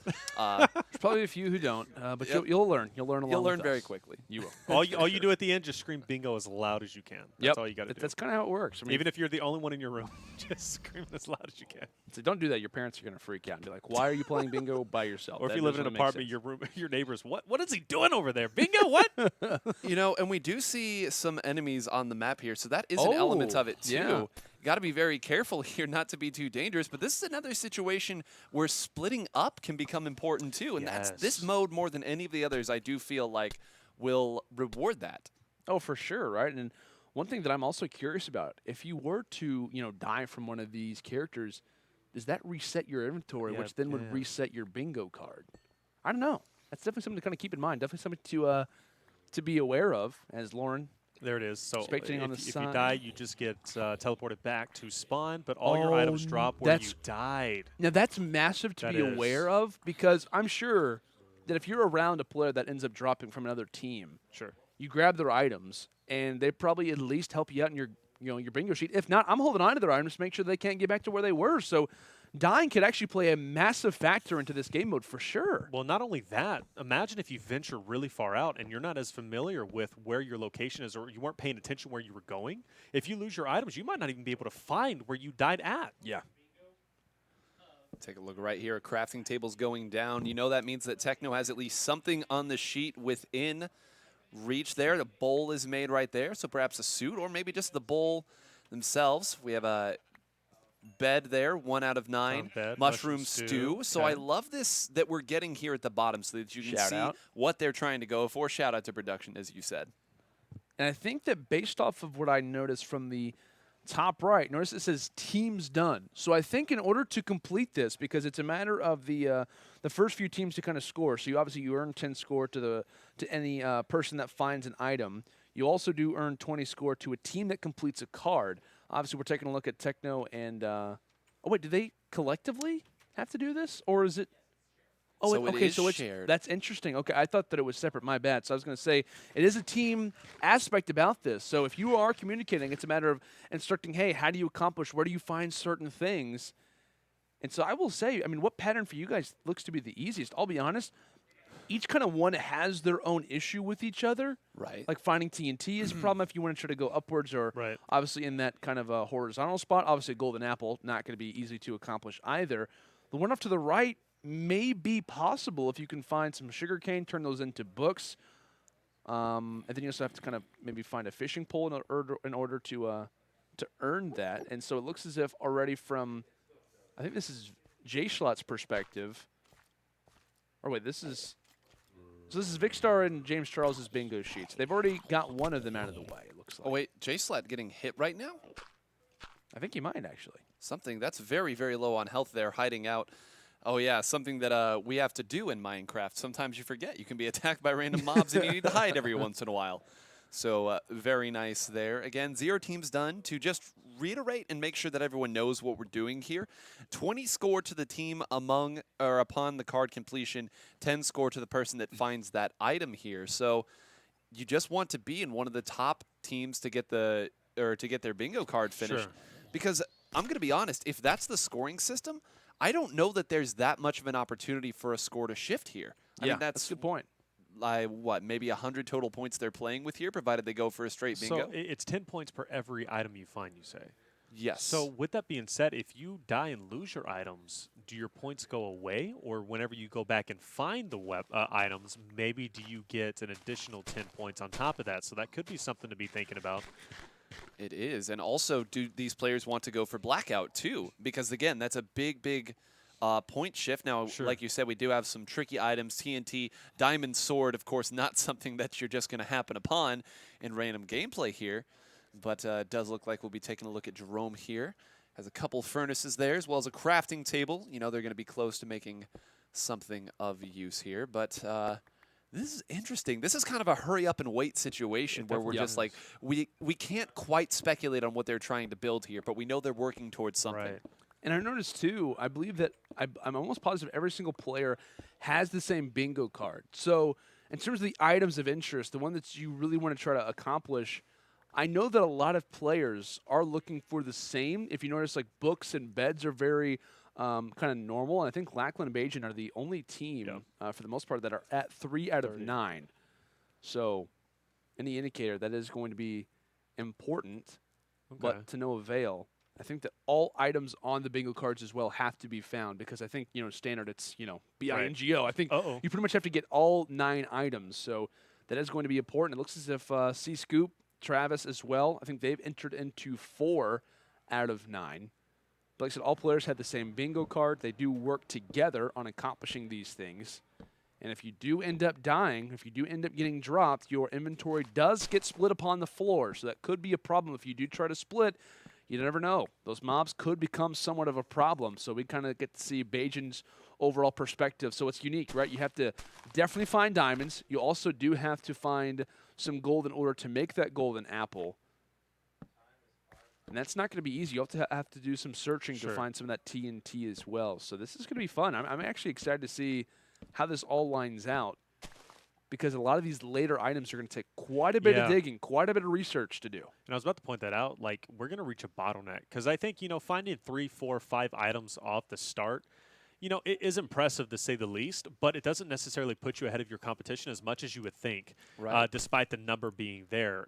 Now, let's say you were to find all your diamond items, then that would be a huge, obviously great start. But when you reach the end and all players are searching for diamonds, then you're going to start to run into a bottleneck and a couple of issues. Right, and I think this makes the early diggings of Jerome and co. that we saw there maybe make a little bit more sense, right? Because they know that that is the one thing that there is a very finite amount of and that they're going to have to dig very, very deep to. And now you almost start to get into almost how minimalist can we go here? Because if we're diving deep and going into a crevice or anything like that, there's lots of things down there that can hurt us pretty significantly. A lot of RNG. Yeah, so maybe gear up a little bit before you go down there. Obviously not full iron here, but if you have all these furnaces, you have a crafting table, maybe some chain, maybe something along those lines. But again, this is fun. I wish there was a way to see everyone's bingo sheet at the exact same time, but we do have the overall score. We can know that a lot of these teams are relatively close to each other at this stage in the game.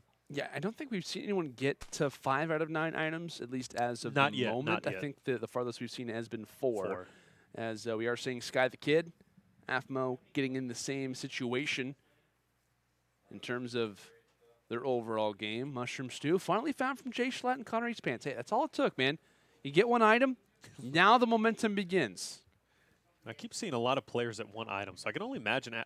Took a while, yeah. Did we see Speedy at the beginning, too? I think Speedy did die. And I know as soon as he was running away from center, he also had an arrow in his back, too. So Sticking with your teammate is going to be pretty critical because if you lose one guy, you can still pick up some items as the 5th item has been found. And look at which one it is. Oh, the diamond sword. That's massive. Wow, that's not easy either, right, guys? I mean, that's going to take some time.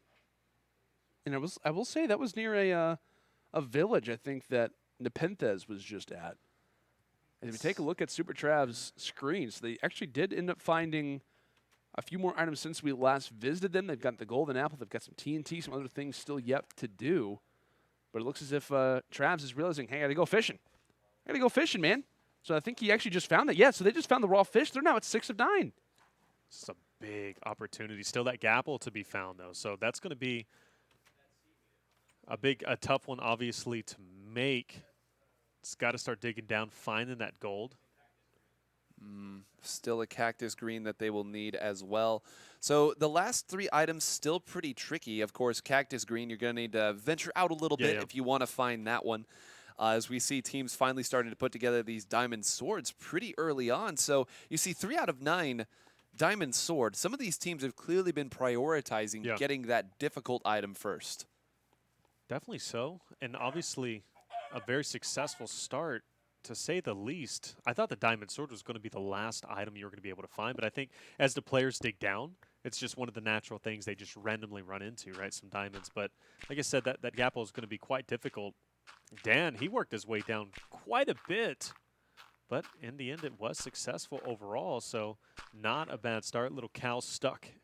And yeah, he's unfortunately never going to get down, but let's go ahead and check out our score and see where we currently are at. I know there was a player at 50, potentially even 60. As I'm looking around, actually, I don't see it. I see 40. Top right there, yeah. Trevs and Scoop combining for the 60 points there. Okay. The 6 out of 9, so great work to them. Techno and Techno Weakness currently sitting at 30 there. Donnie and Jack at 40, and I think that's where a lot of the teams are starting to get to, right? You see Bajan currently at 30 as well. The team that we really need to keep an eye on, though, is actually right under Techno and Techno Weakness, and that's Bad Boy Halo and Skeppy, currently at 2 out of 9, but they are the team that is sitting pretty right now for themselves. Let's see if they can keep up right now with the pace, as you know that these teams are starting to get closer and closer to finding what they need. Take a look at Dan's perspective. I know he's got an arrow in the head. Definitely has not, or the knight rather, has not treated him the kindest, as we do see 5 out of 9 actually reach from Ant Venom and Captain Sparkles. They did manage to go ahead and make that cactus green, so for those who may be a little bit curious on that, you pretty much just find a cactus, put it in the furnace, and there you go. So we'll obviously see how that can play a factor as time goes on, but still, a lot of teams kind of hovering around that 5 region. And that diamond sword, though, getting that one out of the way early on is super crucial, and that's the one that we see Skeppy and Co. kind of focusing on, as Jerome Filza have now found that diamond sword. I think just prior to them, it was Mongrel and Mitro who kind of prioritized that first. They were only 2 out of 9 items, but the second one they found was the diamond sword. Right. So that just goes to show how much of a grind this is and how dominant it is to see teams kind of leading in that front line. To find that diamond sword so early is a major defining factor in how a lot of this is going to kind of move forward. As we take a look at Captain Sparkle's perspective, still diamond sword. Fish not going to be the biggest problem. Like I said, golden apple and TNT, though, that can definitely start to waver in terms of how you find all of those items, where you find a lot of those materials. Now it's a question, do you split up from your team? Obviously, yeah. That obviously is the smartest thing to do, but you still run the risk of maybe your teammate dropping and your items falling. I think he's going to have to trust him at that point, right, though? Yeah, You're going to have to trust him. I think you do, because it's going to take too long sticking together, right, Landon? Yeah, I think it has to, right? I mean, at this point, you have to split. At one point, you maybe if you need a fish or something like that, you allow your teammate to go off, do that, and you maybe hunt down in the depths of the caves looking for, a few diamonds, maybe to go and craft out that sword. So, a lot of work to be done, but I think you pretty much have someone on, regular ground level while someone's kind of digging for a lot of the crucial items in the midst of the Minecraft crust, if you will. All right, we see Bajan. They were looking pretty good early on, back around here at the water. Not entirely sure if they need the raw fish, but they're above ground, so you can assume they're doing okay. We see Techno and Techno Weakness down there, 4 out of 9 currently that they are at. And as we see Lackland and Beijing Canadian, so they still have a bit of work yet to be done. They do not yet have that diamond sword around here, maybe with the raw fish or something that they're trying to get done above ground. But remember, the other thing you've got to go under ground to get the Minecraft crust, as you said, you need a lot of gold, and we really haven't talked much about the Gapple. Yeah, you know, the Gapple is obviously going to be very difficult to find, and that was something that I think if you're going to search for diamonds, you might as well stay down there and try and search for gold and kill 2 birds with 1 stone. Grande and Dolan Dark did in fact just get their diamond sword, so that's going to be a phenomenal start for them. Yeah. As I believe still the highest is 6 items, as we see Technoblade. Chris and Technoblade finding milk to bring them up to 5, and that is going to be a nice start, as now the Gapple and the TNT, 2 of the hardest things to find for Grande and Dolan Dark. So you can kind of see what they're prioritizing, kind of much of the harder weapons, plus also the ones that take the furthest to get, such as the Cactus. But the Diamond Sword has been found from Chris and Technoblade, as they are starting to heat up, and this is going to be a great chance for them to potentially take over the lead, because I think the highest right now we have is 6, but we have 6 for quite a few different players. We do, and right here, cooking up right now, I think that means Techno is down here digging in the ground. I wish we could see what's inside that furnace there. As we take a look right there, only 3 things left. You have to imagine the raw fish, certainly the easiest of all of these to get. And we're seeing right here, can we see the scores per chance? I'm wondering if Scoop was able to get the 7th item. Let's take a look right there. Scoop and Travis, no, still currently actually at 20-40. So they are tied for the lead right now. Wow, that's crucial. And I was going to say, in terms of the last few items, it seems as if a lot of teams are kind of waiting on those golden apples and waiting on that TNT. And obviously, in terms of the way that you do find, majority of that TNT, you got to find gunpowder from the creepers in combination with sand, which isn't going to be the biggest problem in the world. So not going to be the biggest deal. However, golden apples, sometimes gold ore, not the easiest thing to find either, right? You have to obviously find an apple, which isn't going to be the biggest deal. Just take down a few saplings and you're there. But finding enough golden ingots is going to be crucial, and that may be why we see so many teams kind of digging down while you're in the midst of looking for some diamond. The gold is just as valuable. Okay, Mongra Mitro at 6 right now, as they found the golden apple. They also have the diamond sword. And that's crucial, too, to have that diamond sword early, because then you could just take down mobs pretty easily, right? To have that item early on in the game is actually super nice. And everybody right now is, I think the Mongra Mitro are the first ones to complete a Gapple, so that is massive. Especially with the diamond sword, Mongra Mitro, believe it or not, could walk away with this if they start to lock it up pretty quickly. And Skeppy and Bad Boy, I think they just completed one, so they're 6 out of 9 right now. As we're taking a look at Mitro and Mongrel, at this moment, they're in a very good spot. That's what I'm saying. They've got some basic stuff left. Yeah, the soup, a fish, and a TNT block. I think they have to have the best-looking card of everyone that's left. Oh, yeah, all things considered. And I think Mongrel even decided to go and make a gold pickaxe because of how well that they were sitting in that situation. So massive props to them. And I think the one thing that we were kind of... Look at what Techno has. He just made the TNT, right? Well, no, look, he's got 9 gold bars. Oh, my gosh, you're right. Just needs the apple. He just needs the apple. He just needs to go for a few ingots. Oh, my gosh, if Chris was around the area, surely that could have been accomplished a lot easier, but still. And that'll be 7 from them, I believe. It will. And they only had the fish, and what else did they have? The cactus green, maybe? No, they got that. It's just the TNT block and the fish. Oh, nice. So that's pretty easy, right? You find a creeper, easy. you obviously go fishing for a few moments, and you're in a way better spot. This is absolutely coming down to the wire here. It is, and believe it or not, it's between Techno and Chris and Mongra Mitro, which Mongra Mitro, I got to say, obviously know their way around Minecraft. I am impressed. I am too. That's a great call coming in from them, doing the more difficult stuff early on. As we're now seeing a few teams starting to enter in toward that 5 out of 9, that 6 out of 9 range, not too far away. And obviously Jerome and Co. in a good situation in one of the top spots at this moment. But like we talked about Mongrel and Mitro coming from the flank, only a few moments ago, they were in that 2 out of 9 range. We were saying, oh my gosh, that's nice, but you have to kind of get things going, and they absolutely have. Finding diamond, finding gold next to each other. And I'm still waiting for Technoblade to pop up in that lower left, saying that he has in fact created that very difficult golden apple proposition. And Techno maybe still looking for an apple, looking for something, maybe even trying to create a crafting chest. He's only got so much time left. Like we talked about, the first 5 teams that do complete their card are earning points.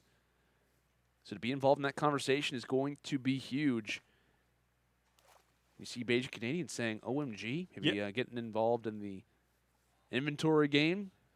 And it looks as if for Major and Lauren's side, got to give them some props as well, right? Only 3 things left to accomplish, I will say. 2 of the hardest. You could argue, 2 of the hardest in terms of that golden apple and diamond sword. Are they the only team that has gotten the TNT block, though? No. We've seen a few. Yeah, there's a couple other who's managed to get that TNT block, so that's going to be big But honestly, I mean, you know, when it comes to diamond and gold, I mean, you're still digging. So And maybe that's the you've thing. You defined it have all to at have the same someone time. lower ground. You have to have Sure. someone staying down there for that, because that's ultimately what takes so much time. This is the most time-consuming part about all of this.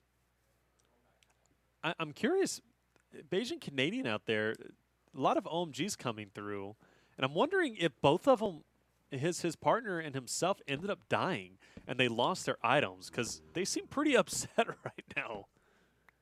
Someone's saying, "Why didn't you defuse?" Which may be that may or may not be the creeper. That could have been a problem. Who knows? But Dan TDM looking for the fish. This is the most frustrating thing is when you're in the when you get too close actually to your bobber. I know it used to, at the very least, become a problem. By the way, cancel out what I'm saying. Skeppy, Halo, finding the book. They're 7 out of 9 now. That's big. They were the team that we said needed to come up big. A lot of teams realistically need to come up big here. We said 3 teams, or 6 teams rather, all within 100 points of each other.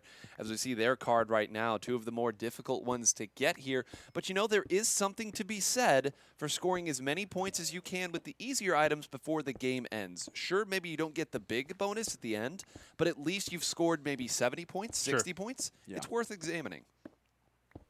Skeppy digging down. No, excuse me. What was it Skeppy needed to find? Because I know it's need like 2 more items. It was the Gapple and the Okay. TNT. Okay, so he's going to be digging for a while. Meanwhile, his partner is probably going to be researching around. As Nick, his partner going big, 5 out of 9, That's not doable. bad at all. That's doable. That's definitely doable. But it's just a matter of research, knowing how to surprised create all those things, and Mongo where to and find Mitro them. still hasn't found a fish. Maybe kind of focusing their attention on something else. By the way, Trav, Scoop, they're also 7 out of 9. Log.zip, Ballistic Squid, 6 out of 9. So I think once we get to the first team that completes everything, because I think the farthest we've progressed is 7 out of 9 right now. Oh, wait. Okay, yeah, 7 out of 9. I was going to say, I thought for a moment I didn't see the TNT. I was like, wait, they only have one more thing left? So the farthest we've seen teams get is 7 out of 9. 7 out of 9 right there. We only need 5 teams to complete everything. And I think this is also going to happen in quick succession. Like, everyone's kind of leading up to that one point. I think that's all going to happen within maybe a few minute period where all those teams are going to kind of snatch up everything that they need to, because the competition right now, I think we have like maybe 4 or 5 teams that are around this range of 7 to 6 items and are all kind of looking for similar things, right? I mean, you're looking for TNT, you're looking for that gunpowder, you're looking for that golden ore, if you will, or maybe you're looking for some fish, some stew, and Technoblade. He still has yet to find an apple. Just go for just go for the saplings, man. That's what you got to do in the situation. Maybe make some shears. Or actually, no, that wouldn't be a good idea because you don't actually knock him all the way down. And Jerome and Filza. Yeah, 7 out of 9 with the golden apple, and you can only imagine. Oh, it was. We have our first 8 out of 9, Jerome and Filza, from 7 to 8 left? as they find the book. And yeah, what do they have left? I think it's just TNT, if my mind serves me correct. Okay. Could be wrong though. I'm just stunned by the fact that the thing that might finally slow down Techno is an apple. Is an apple. They just need the cactus That's too screen. easy. Come on. Literally, just go to a sand biome and you're there. I say that as if it's easy. It's not going to be the easiest thing, but just keep running. And that's what Jerome realizes. Oh, wait, 8 out of 9. Ant Venom and Captain Sparkles. They just made the diamond sword. And now it's all about what you have left for them. 2 teams with there, as Jerome is running around trying desperately to locate somewhere that has a cactus green. Going inside, is there a shop here? Can they? Oh, well. Oh no! Oh my gosh, there was a creeper. I was gonna say, you can never be too careful. Spiders, pigs, everything's around the area. Oh, Skeppy and Bad Boy Halo coming through 8 out of 9. Oh, and Cap Sparkles just needs the TNT. That's what I thought. Needs to get to that high ground. And I will say, now that there are creepers around the area, you knock a few sands out of the way, you get some gunpowder from those creepers, and you're in a much better spot. He needs to get to that high ground, though. He needs to join alongside of his teammate Ant Venom. Which, okay, they're building up. Yeah, they're trying to get to that high ground, and Jerome. Log.zip, Ballistic Squid at 7 out of 9 with the Gapple. Dylan Dark just going for, a nice little fishing trip.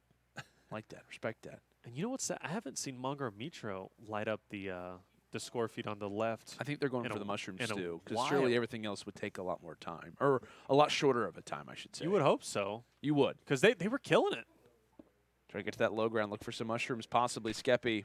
Try to get back up, and that's the problem when you dig in a 1x1. You've only got one way to get up, and thankfully, underneath the lake, greeted by a few chickens, and there's Okay. Log.Zip, Ballistic Squid. They've caught their fish. They're now 8 out of 9. I think that's, what, 3 teams that are in that situation right now. Ant Venom, Captain Sparkles are there. To name one, and Skeppy and Co. just need TNT. A lot of our teams right now, they need the Cactus Green, they need the TNT. That's where you go toward the sand biome. You need to try to find those missing pieces. TNT, okay. So, Trav, Scoop, 8 out of 9 as well. Oh, it's just milk here. This has Oh, to be man. one of the easier final items for them as well. And now Sky. Oh, I'm sorry. I thought that was an 8. Still good job getting the TNT. Still a great job getting the TNT, though, as we have found that is difficult. Another team we haven't seen do much right now in terms of lighting it up is going to be Techno and Chris. They have not gotten anything in quite a while either, as we see Jerome and Filza being the first to finish their bingo card. Massive congrats to them, as that's going to be 20 score. And I think we still do have 4 more teams to finish those up. And that's my big question, is that how fast are these going to come in? How fast are these next few players, these next few teams, rather, going to complete their cards? You notice Jerome's got, I think, at least a pail in the inventory. I'm not sure if that's going to be the milk, like we said. First team all the way through, and it looks like Lackland and Beijing Canadian, they've actually fallen behind a little bit. I know that they were kind of in that initial discussion for teams that were the first to be in that 4 out of 9. They took a lot of time I think they died. to make That's that golden what it apple, was. and it might have been that as well. And there's Lackland and Beijing, 6 out of 9. Carson taking a look So we still need, through the trapdoors. still need 4 more teams to complete their cards, so points can still be It's gathered. a lot of work to do. It is, but a lot of easy items, you would think. TNT being okay, and we have another one. That's going to be Travs and Scoop, who are going to manage to complete their bingo card. So 3 more Selling opportunities. jokes for items. I love that. That's amazing. Carson's open for business. Every game has a shopkeeper, I swear. Whether it's Rust, I think DayZ even had a shopkeeper at one point. Yes, Carson, can you tell us a joke, please? Any joke. Just I keep got it one. PG. Just keep it PG. We're good for a joke. Oh, here we go. The spawn rate of hostile mobs. That's CPK. Oh, Dan, he's interested. Says, you know what, Carson? Are you open for This You is a open for paragraph business? that's being typed up right now. Oh, So it definitely is. He's not moving a muscle. I was going to say, that took some time. It took some time for him to make. Yeah. I like how his teammate maybe is so frustrated at, like, okay, I'm trying to make all the items. Carson, what are you doing? He's like, I'm opening up shop, man. I got to make my money somehow. Want to loan me that rod, says Techno. I don't know that people will be having much diplomatic pity on Techno of all people. Yeah, but right. Yeah, literally. But, you know, there's a couple of things that have been said that we haven't talked about a ton. In all these finite items, the rate of enemy mob spawns, that's important, because how many pieces here need something that comes from an enemy mob? It's at least 2, Sure. maybe 3. So that's a big deal, too. Can tell you a joke. UMG Cam, I can tell you a joke. Okay, Carson, now he's talking to us. He can tell us a joke. What is it? Please tell us. Oh, and Sidearm's handing him something. Did he actually get something? He got the book! Are you kidding? Sorry. Good guy, Sidearms. Oh, I Let's call think me someone Car- else. Did Yep. someone else just complete it? Yeah, it's okay. Log.Zip and Ballistic So Squid. 2 more, I do believe. We have 2 more slots. Yes, just keep it PG as UMG Studio responds back. I like this. See, production going above and beyond. You love to see it. I can't believe it worked. Carson got the book. Sidearm's balling out with the avatar. This Phil's saying F, wondering what happened. Well, actually, he's already completed. Press F to pay respects. I need to know when this joke is coming back. I was going to say, this would be 3 paragraphs being typed right now. Well, we're not giving him an item if Oh, no joke there it comes our is. way. And one more as Ant Venom and Captain Sparkles complete the card as well. Studio asking, where's our joke? Hopefully we'll get one before the next person is able to complete. And again, I haven't seen Mongrel and Mitro up there in a long time. What is going Speedy now going to the shopkeeper himself. Oh, my goodness. I'm on a horse looking for lava to pour on people's heads. All right, Jerome. Well, they are still in the game, so there's no reason they can't make a little mess here. I like the idea. So we see Techno And Chris currently sitting at 7 out of 9. Sky now at 7 out of 9 as well. So, Jerome is on a horse. He said he was looking for lava to pour on people's heads. I honestly Look how didn't- majestic he looks. I actually didn't think that was actually going to happen. He's got the bucket in hand. He looks like he's trying to throw. Jerome is a savage, ladies and gentlemen. I love it. See, Donnie Bob's even saying it. You look majestic. You look like a prince. It would be perfect if we had like Indiana Jones theme music right now. It really would, which I know is totally copyrighted and not possible in any way. But this would be fantastic. Taylor, would you like to hum the Indiana Jones theme music? Dun, dun, dun, dun, dun, dun, dun.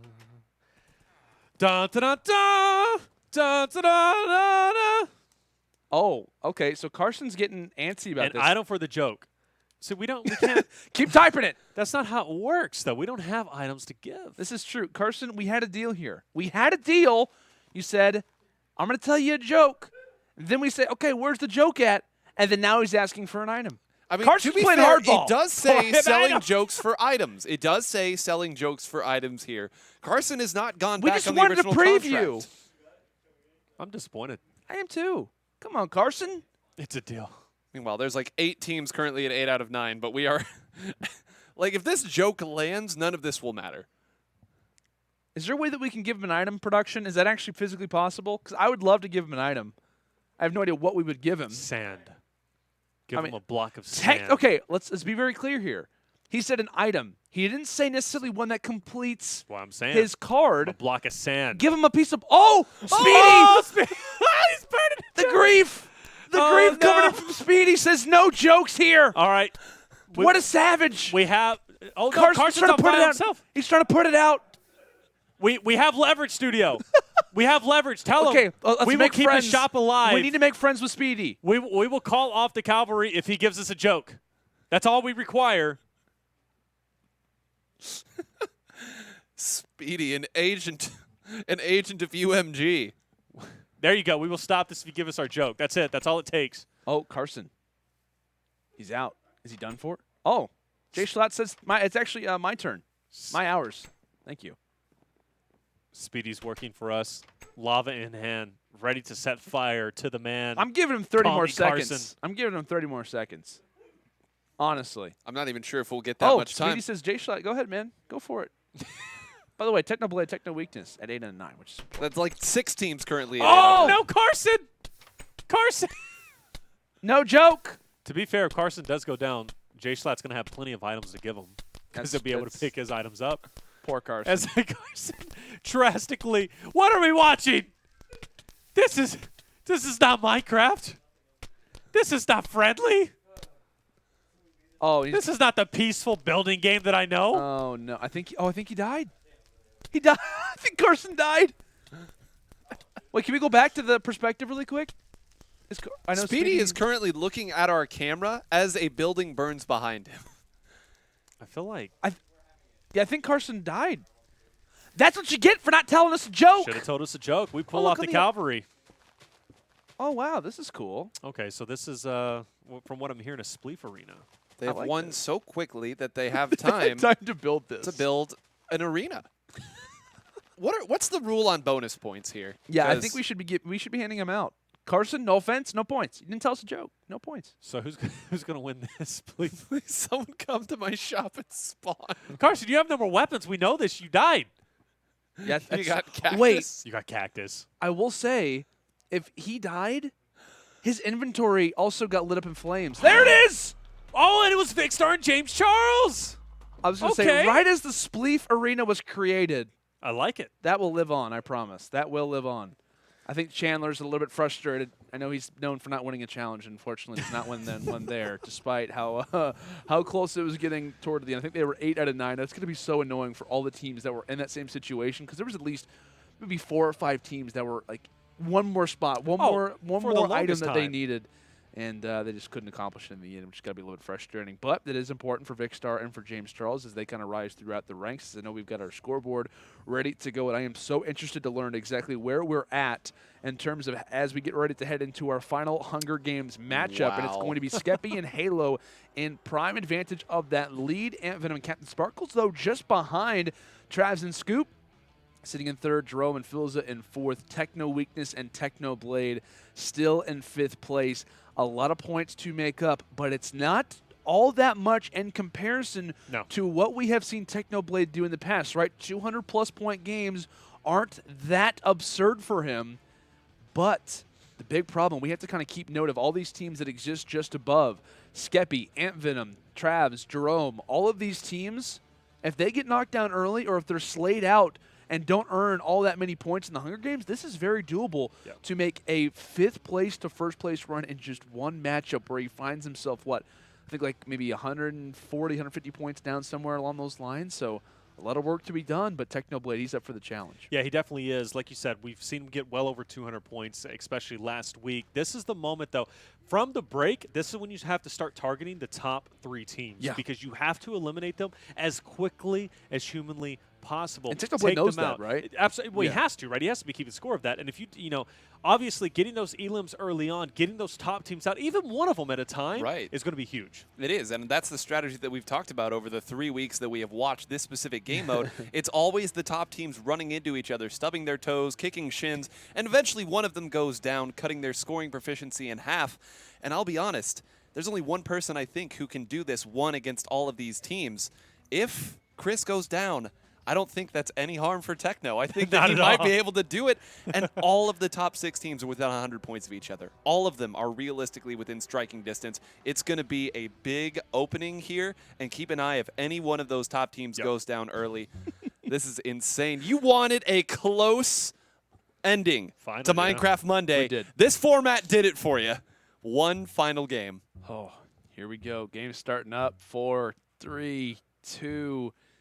And it's game time, ladies and gentlemen. This one is about to get underway. Can we see Technoblade & Co.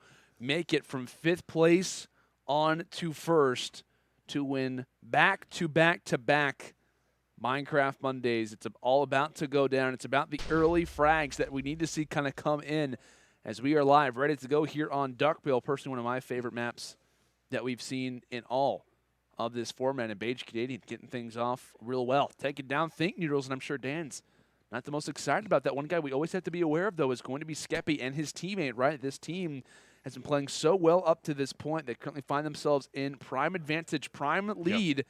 If they were to drop early, I mean, we could argue that would be their position starting to fall. And James Charles, he's on the run. Ballistic Squid takes him down. Where's Vicstar? Oh, look at this, too. This is another big fight right here. That's Filza and Jerome. They were another team that was within striking distance. This is bad. We see a big fight. Ballistic Squid does get one. Filza now much weaker as well. I think Ballistic Squid could have actually gotten that. But letting them go away there, not trying to go down too early.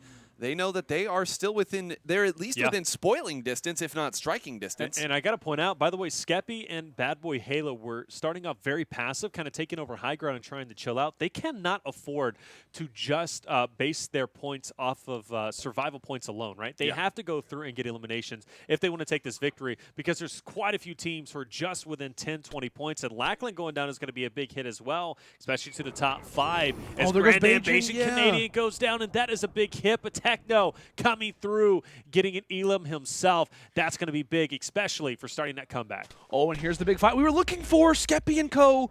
Can they be taken down? They will not. Bad Boy Halo dropping Lauren's side. That's another one to add toward the point situation. That's 10 HP, or rather, 10 points that they just earned, getting back up in terms of HP. And I know that in terms of, we just got to watch Lackland and Beige Canadian fall. They were in 6th place, just behind where Techno was. Oh, and Techno weakness. Actually, Chris gets a pick there. Yeah. But that was onto Mongrel, and if Mitro's here going Bad down. Boy Bad Boy got Mitro, and if Mitro and Mongrel were together. That's what I was saying. This is going to be a big fight. Oh, my gosh. Where is Techno at? And I think Bad Boy Halo is thinking about where could he be? Techno's here. Technoblade's on the hunt. He does have some Ender Pearls. He has a Mushroom Stew, a Stone Sword, but to no avail. Not the worst thing. Chris following right behind him. And Nepenthez, no surprise, hiding valiantly. Based on the way that his character is looking, it actually looks pretty cool. It looks like the cover of Minecraft Monday. That would be the, you know, like Oh. you have the Jerry West, the NBA logo. This would be it. Nepenthes rocking it out. Love to see it. I love how we have the heart-stopping action of these top teams running into each other, and then just Nepenthes sitting on a tree. But it's typical, right? How many times have we seen these players just hide out? It's a strategy. Jay Schlatt's going to go down in Oh, there's Techno! S Major, and Techno now in a fight, and he's going to be relatively weak. And Ant Venom is not an opponent you want to go against head on. What? Captain No Sparkles way. goes down from way. Techno comes through with the two-piece, and Captain Sparkles and Ant Venom, they are out. Oh my God, what a huge play coming in from Technoblade. A 1 versus 2. I will say, all credit to you, Chris, but you definitely were watching that one from afar and valiantly, right? Skeppy, by the way, also just took down 2 players, which is crucial in terms of the overall score. This one getting a little bit close, and it looks as if we just see Sidems fall to Super Travs, who also was in that 3rd place position. So some teams we're looking out for, right? Skeppy, Ant Venom and Captain Sparkles, Jerome and Filza. This one's getting interesting. Technoblade is on the hunt. And if you could take down Skeppy, which also very talented PvP player, right? This one's not one to just smirk at and write off. They could cause some havoc, but as long as they stay on the map, it only makes Technoblade's life more and more difficult. Definitely does, and got to be keeping that in the back of your mind as Bad Boy Skeppy be running away, as we have some people are going to be hiding. And who do we have here, ladies and gentlemen? Do you guys remember? Do you guys recognize the avatar? A couple players above too, so these players won't be hiding for long. Dark in a corner. Well, I'm glad that we're seeing these players right now because I was very confused. It seems like a lot of the big teams have already gotten taken down. Techno! As we see Log.zip. Techno against Log.zip, 1 HP left. You can't imagine this is going to last long. But there goes Ballistic Squid taking out Chris here. Chris, So yeah. it is all Wow. on Techno at this point. No ifs, ands, and buts about it. That's a big pick, though. Ballistic Squid on the hunt right now. Got to be nearby Techno right now. 19 players left. That's enough points. There are enough points on the map for this to be done. And I can't believe I'm actually saying that at this stage. It's crazy, right? I mean, because even though Skeppy and his teammate are still up, they haven't been getting elims, or at least a lot of elims, because of that Techno. Each elim he gets is more points added to his total, and despite him being in 4th, 5th place, he still has the potential to come up and go big for first. So he's got to keep this momentum going. Even though he's by himself, we've seen what he can do. Oh, the chest refilled? And Chester refilled. He's also got center control, and on top of that, he's going to be able to enchant a lot of great things. Look at that. I love that perspective. Just players running off the distance with great armor. Nepenthes, by the way, not even shifting. His name is shown to a lot of other people. They should have somewhat of an idea as to where he could be at. As it looks as if Jack trying to escape from Travis and may just escape. Looks like the Ender Pearl will come through. Scoop on the backside takes down Jack. And my goodness, and I will say, as that player count starts to fall a little bit, that also starts to lower the chances of teams, players starting to overcome advantages because you're each earning the same amount of points, which you do not want to see. Dolan Dark is on the hunt. He's getting hit in the back with some snowballs. And who could be here for the 3P that maybe could be actually a decent opportunity. And I will say the player that's actually behind Major right now was not his teammate. It's actually someone else. Yeah. So he's got to be careful of that. Thankfully, the action is slowed down in terms of the backside of Major, but Dolan Dark is on a sprint of a lifetime and has another enemy just in front of him. Who is it going to be? It's actually going to be Trav. That's big. We haven't even talked much about Travs, but they were actually, I believe, in 2nd place, or at least in the conversation. And unlike Skeppy, 3rd place is what I'm being told now. They actually have been getting a lot of picks over the course of this. You see Skeppy geared up very well, and that's going to certainly help them out later on in the game. But I think Travs has to be at least close. Right. Techno certainly most elims. Going for another one now. And there goes Filza. That's another big one, and that's going to be even more gear right here. Yeah. And Filza was in 4th with Jerome.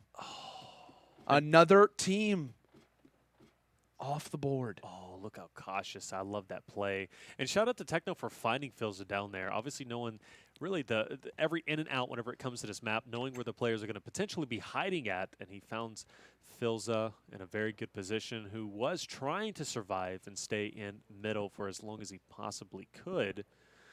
But in the meantime, though, you notice that 3rd place player that you were talking about, 3rd place team, there was only 50, 60 points that separated like top 3, if that. So with that being said, a lot of potential for these players to come through. In fact, yeah, that was Super Travs and Scoop sitting at 1,123. First place, Skeppy and Bad Boy Halo at 1,136.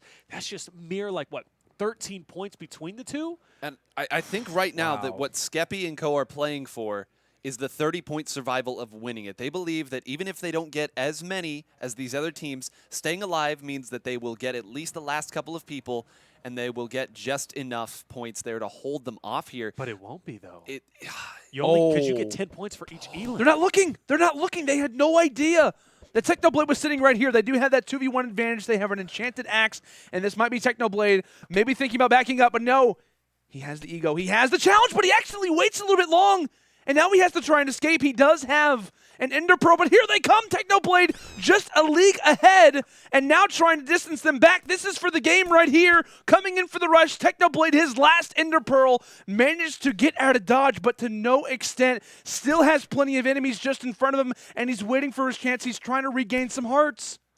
Definitely so. He's got to go big in this situation and come in clutch. Finds Go Carson for in the the 3P. meantime. Goes for the 3P, but Trav's going to come through. He's going to take Carson out, and that was an elimination. Techno needed arrows in the back plus some snowballs, and he's going to be down to just 4.5 hearts. This is an opportunity for Techno to make it or break it. He goes down here with Chris already out. Techno is not going to have an opportunity to overtake first place. This is the chance he has been waiting for and pushing forward as a player in front, a player in back.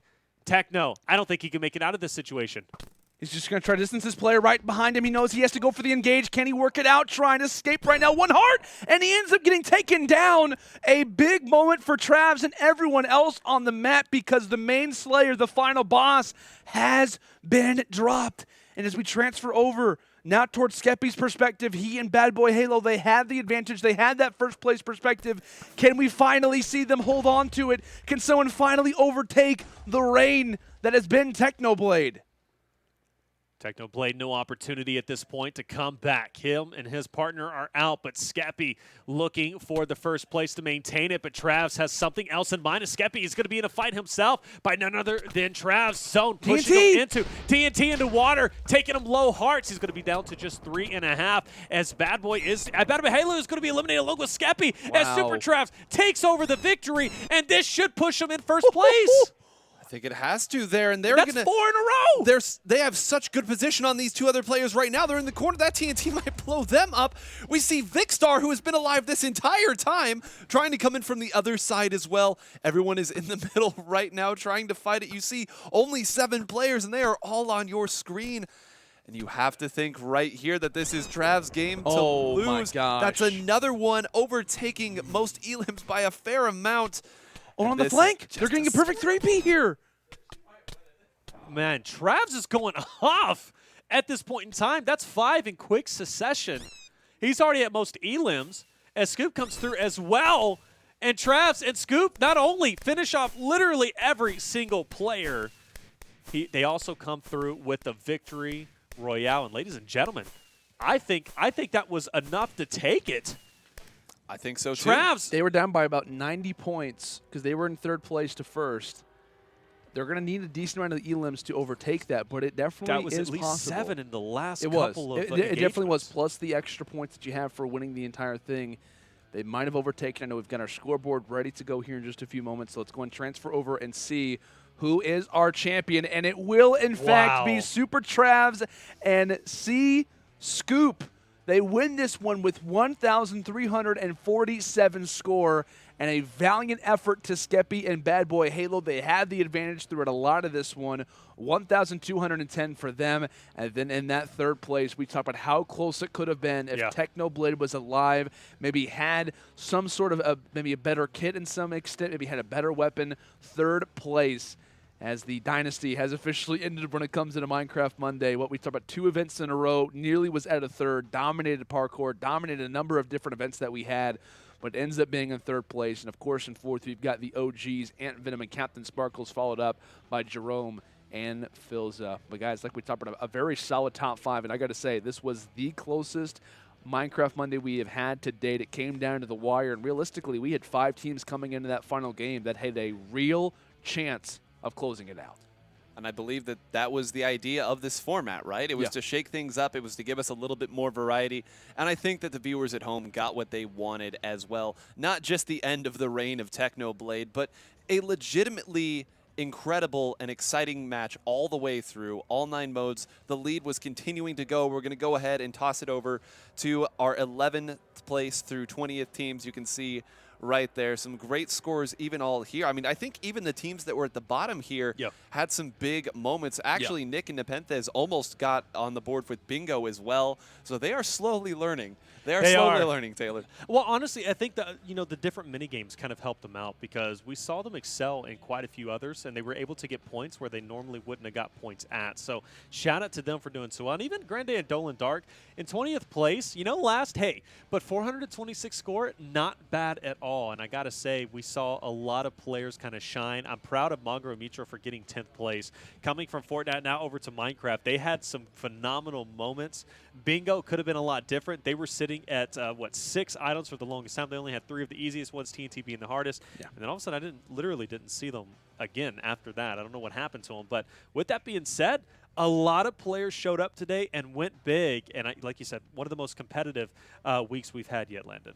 Absolutely. Like we said, it was a phenomenal tournament, that's for sure. And it kind of really came down to the wire in terms of, like I said, how many teams were kind of involved in that conversation, how many teams easily could have maybe overtaken this one. But like we talked about, the reign at least has ended for now. I'm very curious to see exactly what Technoblade will come out here next time. But like we said, guys, any kind of closing thoughts to Minecraft Monday week number 3? It only gets better and better. And I think this is probably the best week we've had, aside from week 1, which was great. But I got to say, shout out to everybody in the chat for coming through. You guys are awesome. We love having you at each and every single one of our shows. But hopefully we'll be back next week for another Minecraft Monday, because it's only going to get better from here.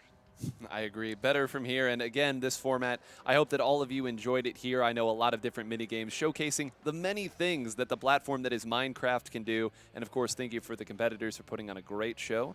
And until next time, I cannot wait. I can't either, that's for sure. We had a wonderful week number 3 here of Minecraft Monday. We tested our wits at a number of different mini games, from Spleef to all kinds of different things. We saw some fantastic action, some amazing gameplay, and much like we just heard there from 9, obviously giving a massive credit to our professional players and our streamers, our content creators. They're professional players in our hearts, but obviously for putting on one heck of a show. We also want to give a massive thank you to you guys out there for watching the entirety of the broadcast, for watching all these mini games and staying involved when it comes down to the conversation on Twitter as well as in the chat. But also we want to give a massive thank you to Keemstar for, of course, continuing on with the Minecraft Mondays. If it wasn't for him, this event would not be possible. Major shout out to guys like Beijing Canadian, Jerome, Vicstar, everyone who's involved with making and kind of continuing on what we have going on here, because it's without question something special. Like we said, Minecraft Monday week number 3, it's in the books. And of course, for the entire UMG Studio 9-hole Grains Reflections, I'm Landon Lano Sanders signing off for the final time, saying thank you so much for watching week number 3 of Minecraft Monday. We'll see you all next time.